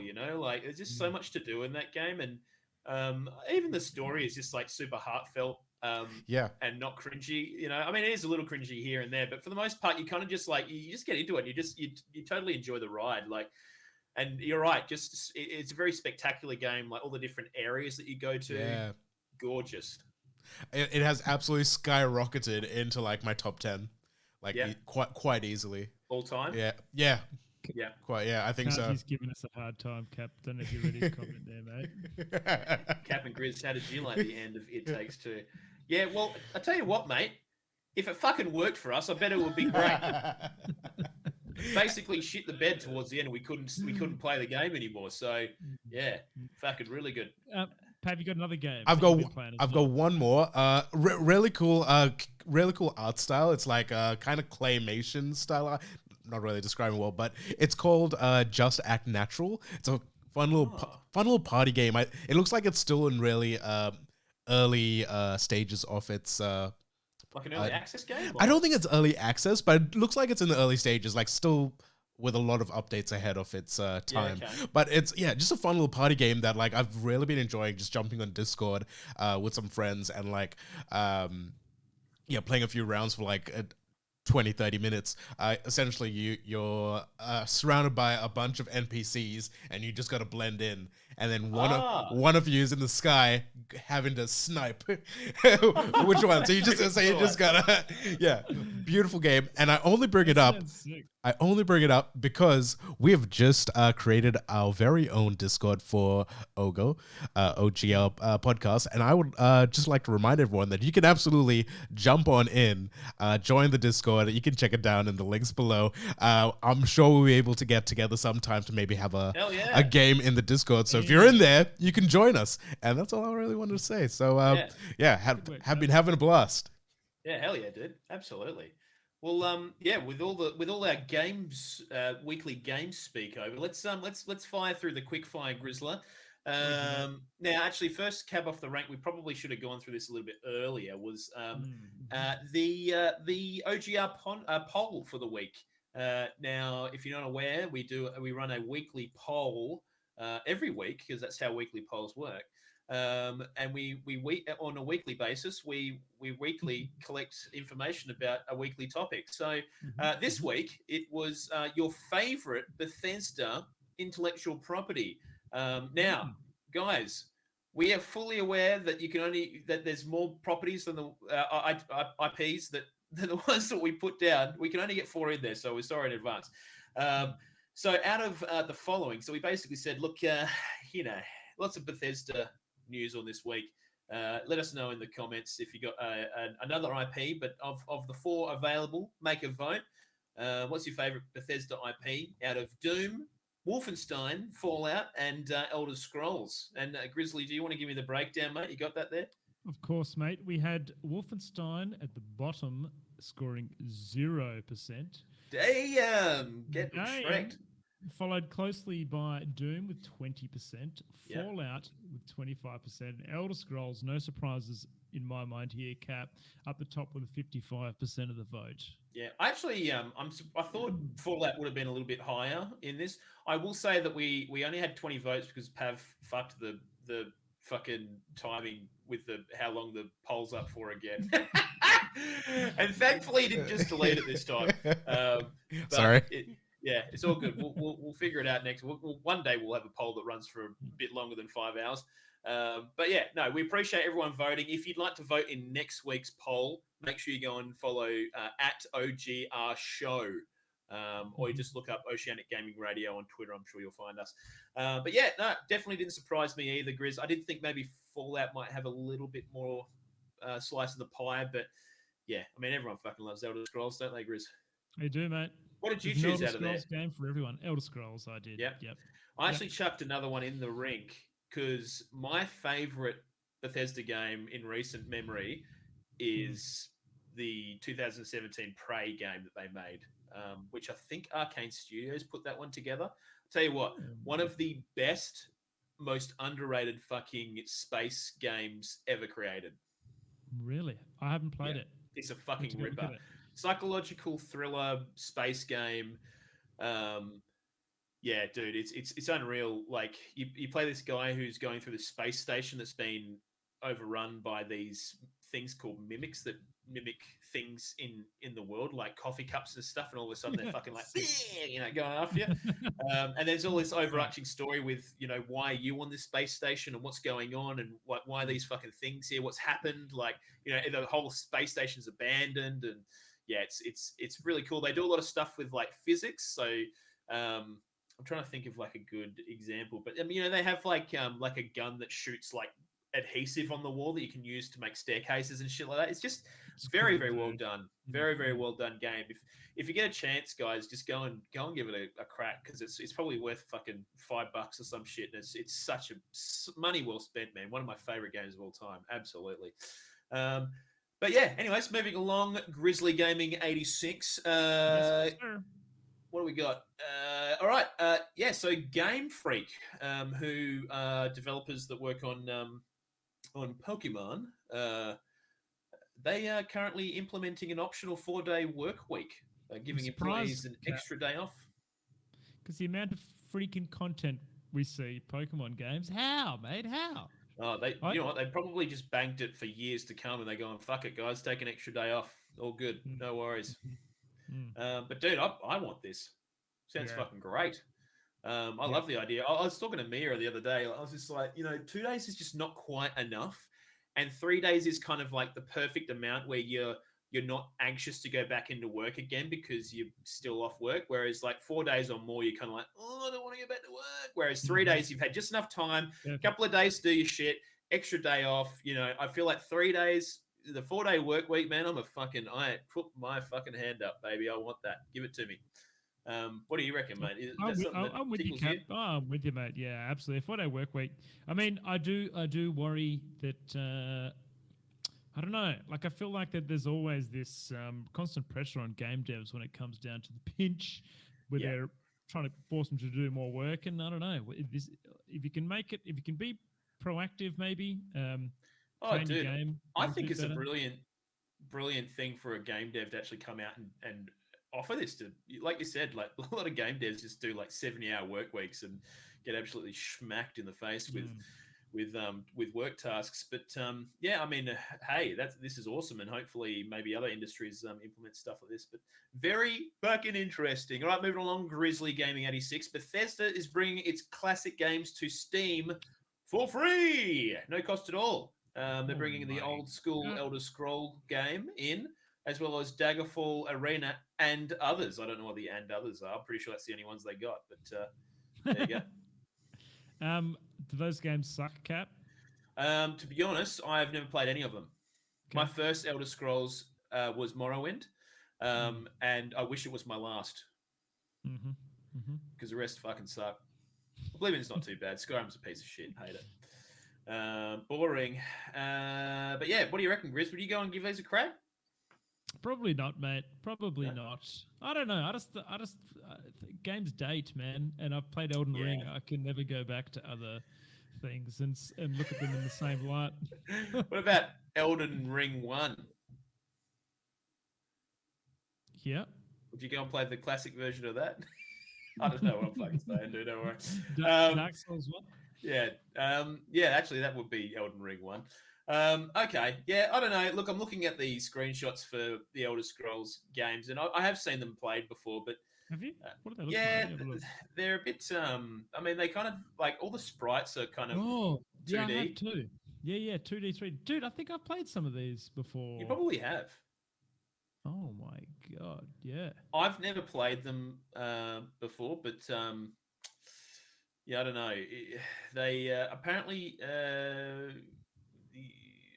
you can play a Unity version of Daggerfall, which kind of updates it a little bit and gives it some nice, nicer, more higher def sprites and stuff. But it's still pretty classic gaming. I mean, if you're not into classic old school gaming, you're probably not going to really give a shit about this. Which, I mean, you're not into classic old school gaming, mate. You've never played Mario in your life. I like retro games, certain ones. I actually think that certain consoles and things. How do I put this without pissing people off? All right, Super Nintendo games have aged well. Nintendo 64 games have not aged well, in my opinion. And that's actually a really good point. I was thinking about this the other day, and it's funny you should bring it up because it's literally just the dimension divide, isn't it? As soon as you add that third dimension, and obviously we are so spoiled for 3D games now, and 2D games kind of are timeless just because of the fact that you you can kind of get away with the art style and pixel gaming and all that kind of shit. But yeah, 3D games, you're right. Like you look at some of the older games. I feel like old PC games that are like kind of 3D like that. Like I just don't. I wouldn't go back and play it. No, I'm the same, dude. I am a sucker for just sticking with new stuff because I just love new games because that's what I like to play. Like I love the maximum immersion and stuff. I still like some older stuff, but much rather play Elden Ring, for example. Ever played that game, mate? It's pretty good. Elden Ring. Yeah, ripper game. 10 out of 10, mate. Yeah. So, all right. Moving along, Grizzly Gaming 86. You can now move your Bethesda launcher games to Steam. All those classic Elder Scrolls games you've got on your Bethesda launcher, Grizz? Cap, did you even know there was a fucking Bethesda launcher? Or Look, what? I fucking did, but I completely forgot that it existed until this story came out. So, yeah, there you go. I don't even know what they had on it. There was no. I'm pretty sure you could get all these games on Steam anyway, or majority of Do them. people need to go do this if they don't want to lose their Fallouts and whatnot, Cap? Or what's the I go here? think so. They're retaring the Bethesda launcher and moving to Steam. Here's everything you're going to want to know, and here's what to expect when you migrate your games. Look, I'm not going to open this. I'm sure people will go on. They're sunsetting the launcher, so I'd assume you'd have to, Grizz. I don't know how you get your games otherwise. It out. Maybe I should go check it out. Make sure. I don't reckon you'll have anything on there, mate, because I don't have anything on there. Probably not. I don't ever remember using a Bethesda launcher, and I imagine it was a buggy piece of shit anyway. But, I think the Bethesda launcher might have come out roughly with Fallout 76-ish. Okay. Yeah. So to give you a rough idea, and if you didn't play that, then you probably didn't use the Bethesda launcher. So I don't know. Who knows? But yeah. Yeah, no, fuck it. Anyways, moving along. The Australian PlayStation Plus Extra and Deluxe pricing and release dates have been revealed. That's the new PlayStation Plus tier system that PlayStation recently announced. So you'll have the Essential tier, the Extra tier, and the Deluxe tier. Now, one thing to note is that Australia doesn't have access to the stream, what is it, PS Now stream gaming shit for older titles, just because they don't have the infrastructure here in Australia and they're not willing to put it in here because we probably don't make them enough money. It's just simple economics, baby. So they are giving us a bunch of PS1, PS2, and PSP classics that can be downloaded in the final tier. We'll get into that in a second. But yeah, so the first tier, the Plus Essential tier, you can buy 1 month for $12, 3 months for $34, or 12 months for $80. So you really do get your bang for buck for your 12-month subscription. Absolutely. That's just your base level subscription as well. That's still quite expensive, Cap, is it? Or is that aligned with... I think it's about the same as it's always been, mate. $12-ish? Yeah. Ish? Okay. I can't quite remember. It just comes out of my bank every so often and I go, oh, there it is. There it goes again. So, yeah, there you go. So anyways, that's the first tier. Okay, so just give you some... okay. Hang on. We'll just go through the thing. Australia PlayStation Plus Extra pricing. So this is the second tier. So you'll get the previous tier, which includes 2 free games per month and access to online play. You'll get that tier, which is the previous tier, plus the PlayStation Plus Extra tier. This jargon's going to fucking kill me. You get the previous shit plus 400 downloadable PS5 and 4 games, including the likes of Returnal and Spider-Man Miles Morales. Now, the pricing structure for this tier is $19 AUD. I'm rounding up, by the way. 55 AUD for 3 months, or 140 or 135 bucks for 12 months. So a bit more expensive to sort of, because you got the extra games and shit. But there you go. So the previous tier for 1 month was $12. This tier is $19. All right, and the final tier. Sorry, did you want to say something, Chris? I was just going to say that to me feels quite expensive. It is. I agree. $20 a month, mate. Whew. You might argue that you'd just buy the 12 months for $140, which would be almost $100 cheaper than you buying it monthly. Which is where I think Sony PlayStation is going all in on, is trying to get people to buy year-long subscriptions. I think they are, man. I'm with you. Yeah, but okay, and the final tier, the deluxe, which has all the previous tiers, so your free games, your online play, 400 downloadable PS4 and PS5 games, plus you get access to hundreds of PS1, PS2, and PSP classics that can be downloaded. PS3 games not included in this tier of deluxe because they use the streaming service to play the PS3 games. This tier is going to cost you $22. So that's an extra $3 from the previous tier, $64 for 3 months, or $155 for 12 months. So a little bit more expensive, but not by much, really. Almost to the point where you may as well just buy that tier if you're going to get the previous tier, especially with that kind of pricing. I mean, yeah, the extra pricing. So $19 a month for a single month at a time is a lot of money, Grizz, for what is effectively a streaming Absolutely. service. Well, I I mean, mean, you look at that, like, what's Xbox Game Pass? I don't know, but it's cheaper than that. Yeah, definitely cheaper than that. I think it's about $14 or something, but Yeah. I don't know. It definitely seems like a bit of a better deal, and it definitely seems like Sony's really pushing to get you guys to buy a year-long subscription. Multi-months. Yeah. You're saving literally hundreds of dollars. For example, for the first tier, you're getting what is it, $80 for 12 months, or otherwise, if you're paying per month, you'd be paying, what's that, 100 and fucking like $50 or $160 or something. So you're saving like, I don't know, 70, $80. Bucks. Yeah, basically you're better off, right? Jim's come out and said Ultimate PC and Xbox is about 17 a month. And that's for the Ultimate. So Ultimate is cheaper than this, which is interesting.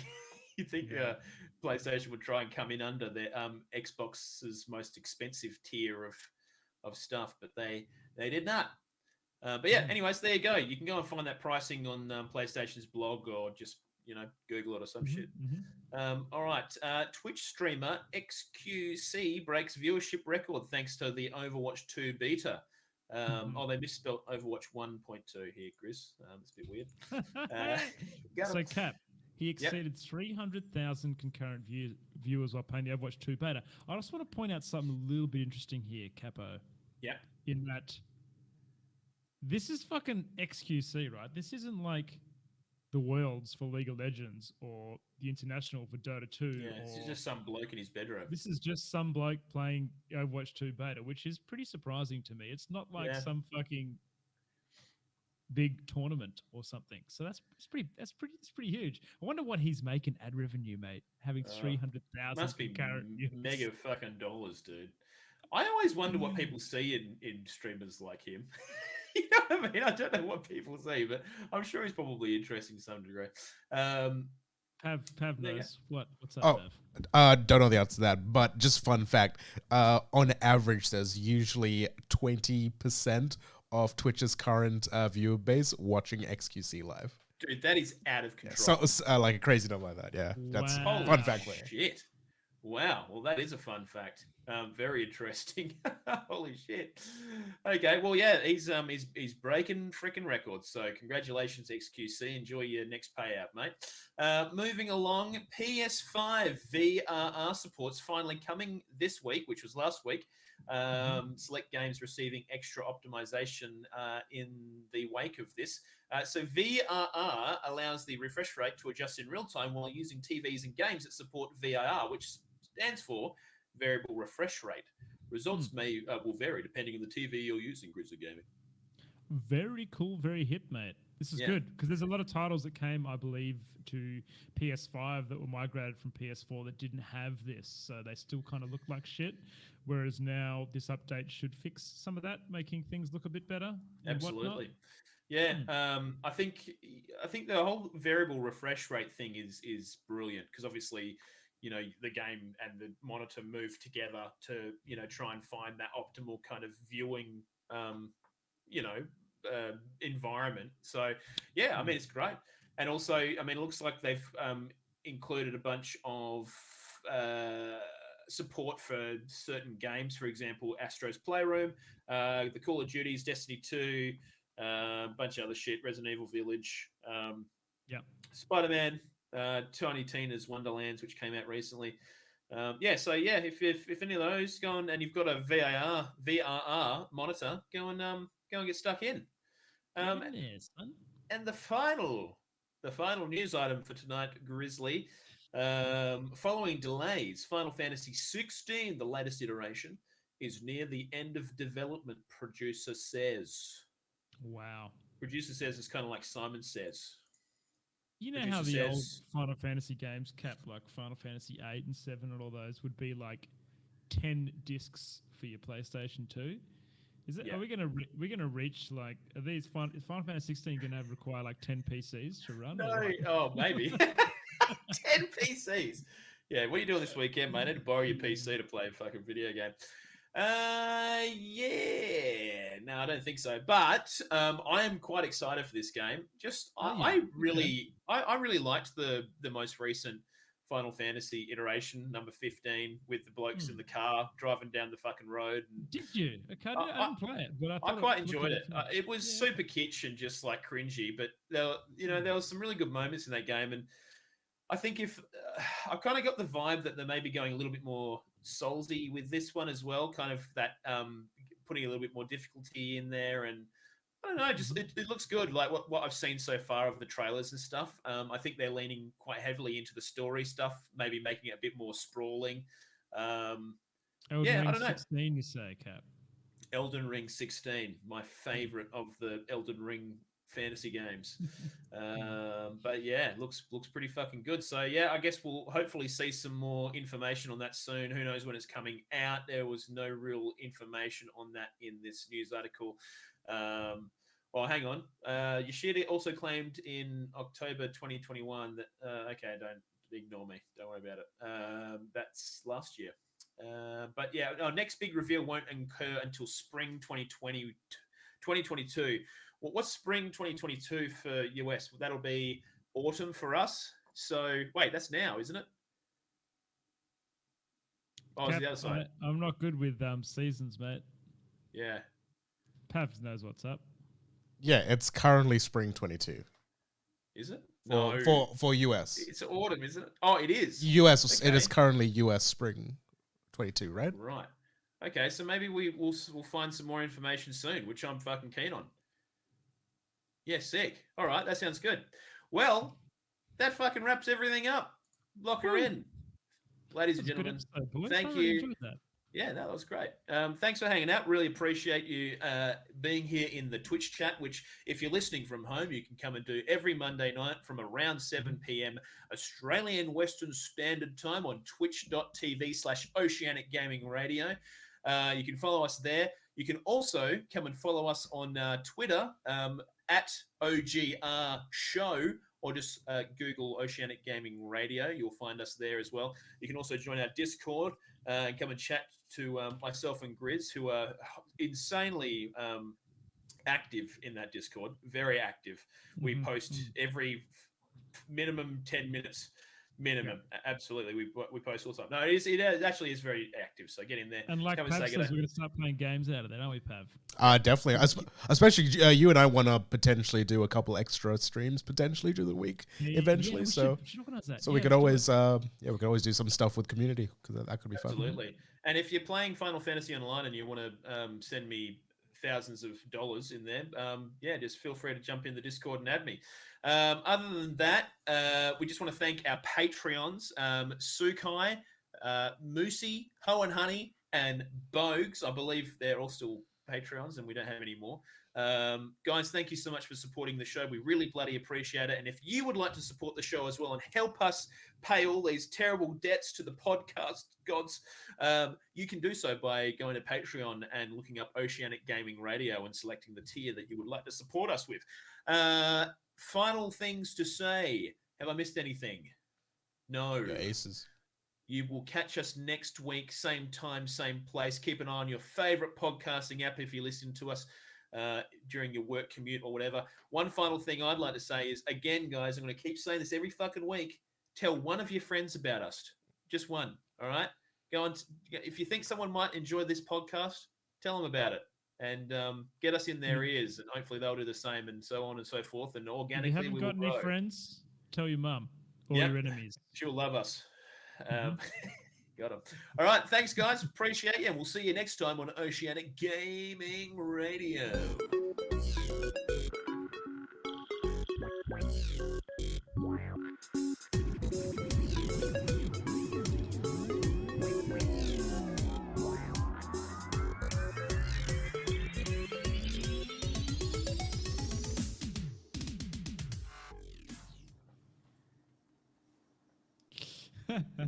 Yeah. How the freaking Stellar. going?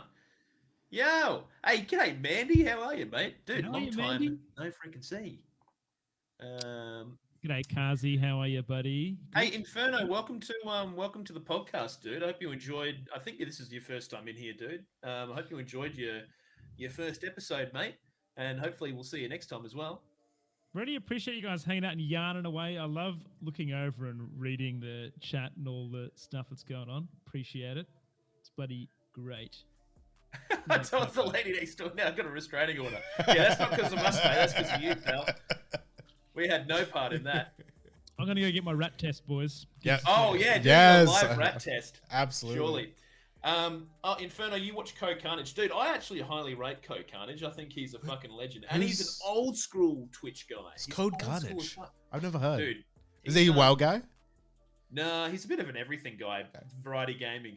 Yeah, he's pretty fucking in there, man. He's been around for ages. Sergeant Paul, how you going, dude? Sorry, we've been live since for about an hour and a half now, hour and 46 minutes. Oh. But if you missed it, dude, go and download the podcast. It'll probably be out before tomorrow morning at the very minimum. So chuck it on your work commute, mate. Have a fucking bit of a listen, my friend. Also, while Grizzo's getting ready to do his rat test, question to all of you guys, as always. Do you have any suggestions on what tonight's episode title should be? My suggestion was going to be not talking about Elden Ring tonight, but for an episode with no Elden Ring topics, you talked a lot about Elden Ring. Yeah, Dr. Disrespected. Yeah.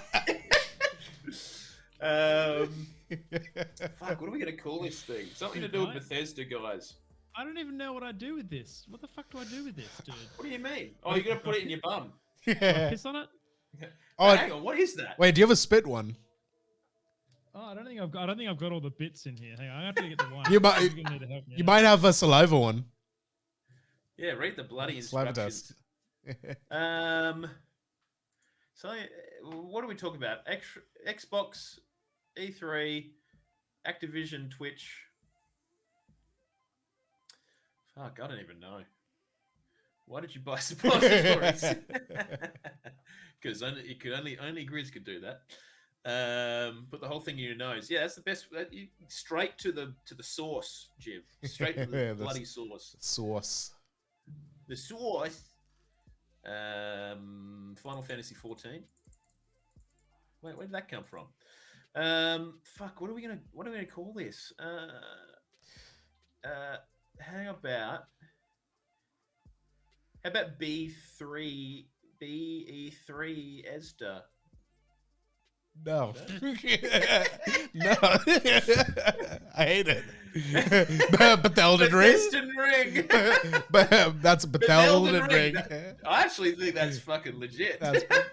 That's pretty funny. Bethelden Ring, Grizz. What do you reckon? That's a ripper. That's The Felden Ring. That's sounds very pretty funny. good. All right, I reckon lock that in. Lock That's it in. perfect. Lock it in. Yeah, absolutely. Congratulations, Inferno. You have been chosen. Inferno, where did you come from, mate? Do you know some of these crew that's in here? Or do you guys know Inferno? Oh, did you find us organically, Inferno? Because that would be. Oh, Mandy, quite what is interesting. that amazing light behind you? It's great. Thank you. This is no joke. This is an Amazon knockoff of. You'll see these on through screens. Jimbo. It's just like a bar light, but yeah, it's like $30 from Amazon. Really good. Comes with a little controller like this, and it's just like. Ah. I was gonna say I recognize Inferno's name. I swear I've seen him maybe on Twitter or somewhere. But he's a friend of Jim, apparently. Nice one.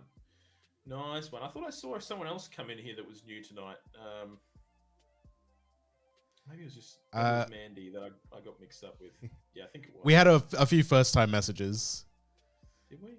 Yeah, from the but other followed from previously. Okay. Oh, then maybe that's what it was. Yeah, I think I was getting confused.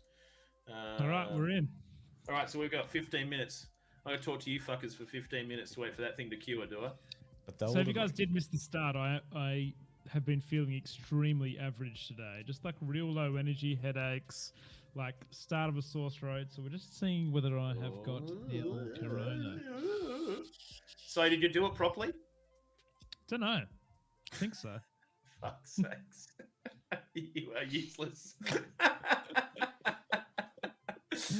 Oh, mate. The wife said put it in your mouth until the dot turns blue and then chuck it in here. So I did that. Done that. I might go get a PCR tomorrow anyway, I reckon. Yeah. Yeah, sounds good. I've been in the gaming industry for 5 years. What do you do, Inferno? Did you guys ask him that? That's cool. Oh, I didn't see that. Oh, dude, you- awesome. What do you do in the gaming industry? I'm looking for a host. Gamer. Oh, dude, I've got one. aren't you streaming this? Shrikelet is playing Cap's favorite game, Elder Scrolls 3 Morrowind. Oh, dude, fuck yeah. What? Shrikelet is one of Juzz's mods. Really nice. Yeah, dude, legend. Aussie dude. All right, I'll let you guys cue that up because I don't have the Gamer name when we get. Well, when we get there. can't go into a Grizz sketch. Yeah, no, that as a- finishes his when- rat test. when we get there. Also, for anyone who wasn't here at the beginning, we have a new intro sequence for the stream with a few little highlights from some streams over the years. So I might use that as our closing off before we do a host, rather than our usual ending screen, so you guys can have a look at the end as We're well. gonna try and add to it as well. Yeah, we're absolutely. gonna search for some clips tonight. Well, probably not tonight, but over the week and try and slowly add to it over time, so that you Yes. guys have something new to look at every time. Which Or is if any of you long-time viewers of Cap or Grizz have any favorite clips that you remember, chuck it in the Discord, and dude, absolutely, I'll include it. Hey, I don't want to. Oh, it is you. I know who you are, Inferno. I know who you are. So I've just gone to your Twitter. I don't want to dox you on here, but yeah, dude, thank you so much for popping in. Yeah, I've seen you around the. We've had conversations before over Twitter, mate. Good to see you around here. Yeah. There you go. I'll flick it to you blokes. I don't want to dox. He's actually got his proper name on Twitter. Game reviewer. Game reviewer. Co-founder of Roundtable Co-op. Oh, Ooh. I've seen the Roundtable Co-op Twitter page pop up quite a bit recently, actually. Grizz do a shoey. Grizz doing a shoey. Grizz doing Iconic. It's very true. Is any shoeys with you with one of us, so we can try keep it as surely there'll be one of our board game nights. This GIF here, I can see your head in it, Pav. Yeah. In that GIF. Well, Yeah. good enough for me. There is a video. There is a clip of that somewhere. Is that the one from my channel? Yeah, that's from your channel. Yep. Cool. I'll be able to go back. how's that rat test looking, Grizz? Big red line on the negative, nothing on the positive. Here, so far looking pretty good. There you go. It's probably ready, to be honest. Yeah, I think that's gonna be a negative result, dude. I think it's just cold and flu season. You can probably just go. Fuck, that's real bright. You guys can't see that, can you? Oh, it's one of those ones where you put your mouth over the end, eh? Yeah. Yeah, I haven't seen those ones. Yeah, I can't see shit on that, mate. Yeah. Sorry. Yeah, it's not coming up. Anyway, Where's hey Brown? why is it brown? Fuck off, Gazi. I was going to stream, dude, but I'm feeling like shit, so... That's fair. mate. I'm definitely going to do... I'm going to do, 100% Rogue Legacy this week. Fucking loving it, mate. Hell yeah. Hell yeah. Well, let's fucking get the... let's go on. Just can you send me the name of the person, and I'll line it up as your solo ends. Oh, easy. Okay, cool. Yeah. The name is here. Got it. There you go. Oh, you got it. Yep. Schmecklet. Sweet. All right, guys. We'll catch you next time. Same time, same place next week. Should be 7 p.m. No more public holidays here in WA until June or some shit, which is terrible. Oh my god, how will I survive? Without my 4-day work week. But yeah, thanks for hanging out, guys. We fucking appreciate you. Hope you enjoyed the postcast banter session.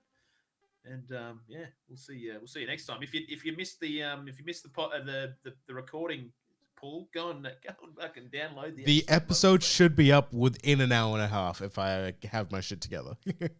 So And Definitely he do it. does. Thank Cav is the most together human being of all time. Yeah, you. he's onto it. I'm trying my best. It's not anything my mom's ever Looking said, but forward that's to this okay. week's poll in long time. Did you read that? Looking forward to this week's poll. All right, okay. You got me. All right, here's an idea for a poll. Will Pav remember to set the time limit on the fucking poll? Yes or no? Not liking those odds. All right, see you, legends. All right, cheers. Catch you, fellas. Bye.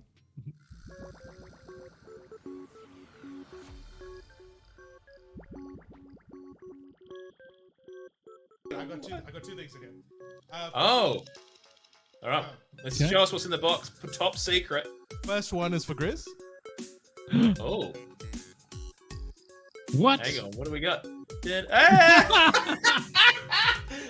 Keep going, though, man. You're doing good. Yes! Dude, you punched the fuck out of that, man. Holy fucking shit! So good. Yo, Captain Pearl. I didn't know what was going on Shit, there. man. Fucking got him. Fucking got him, dude. Holy shit. Dude, good game. Fucking good game. Are you ready? I knew it!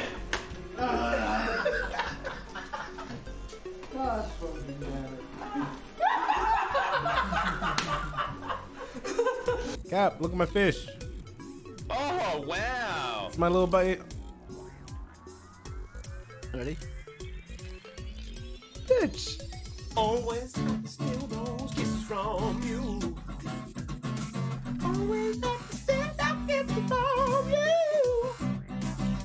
Always have to steal those kisses from you.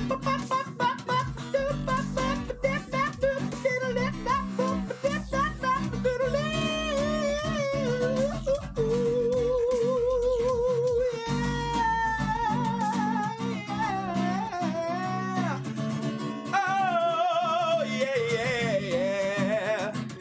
Always have to steal my kisses from you. Always have to steal my kisses from you.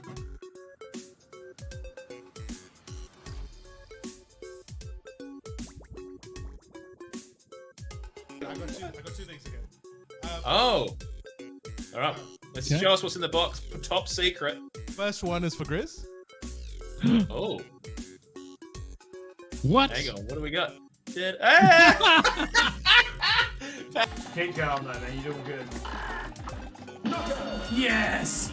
Dude, you punched the fuck out of that, dude. man. Holy fucking shit. So good. Yo, Captain Pearl. I didn't know it was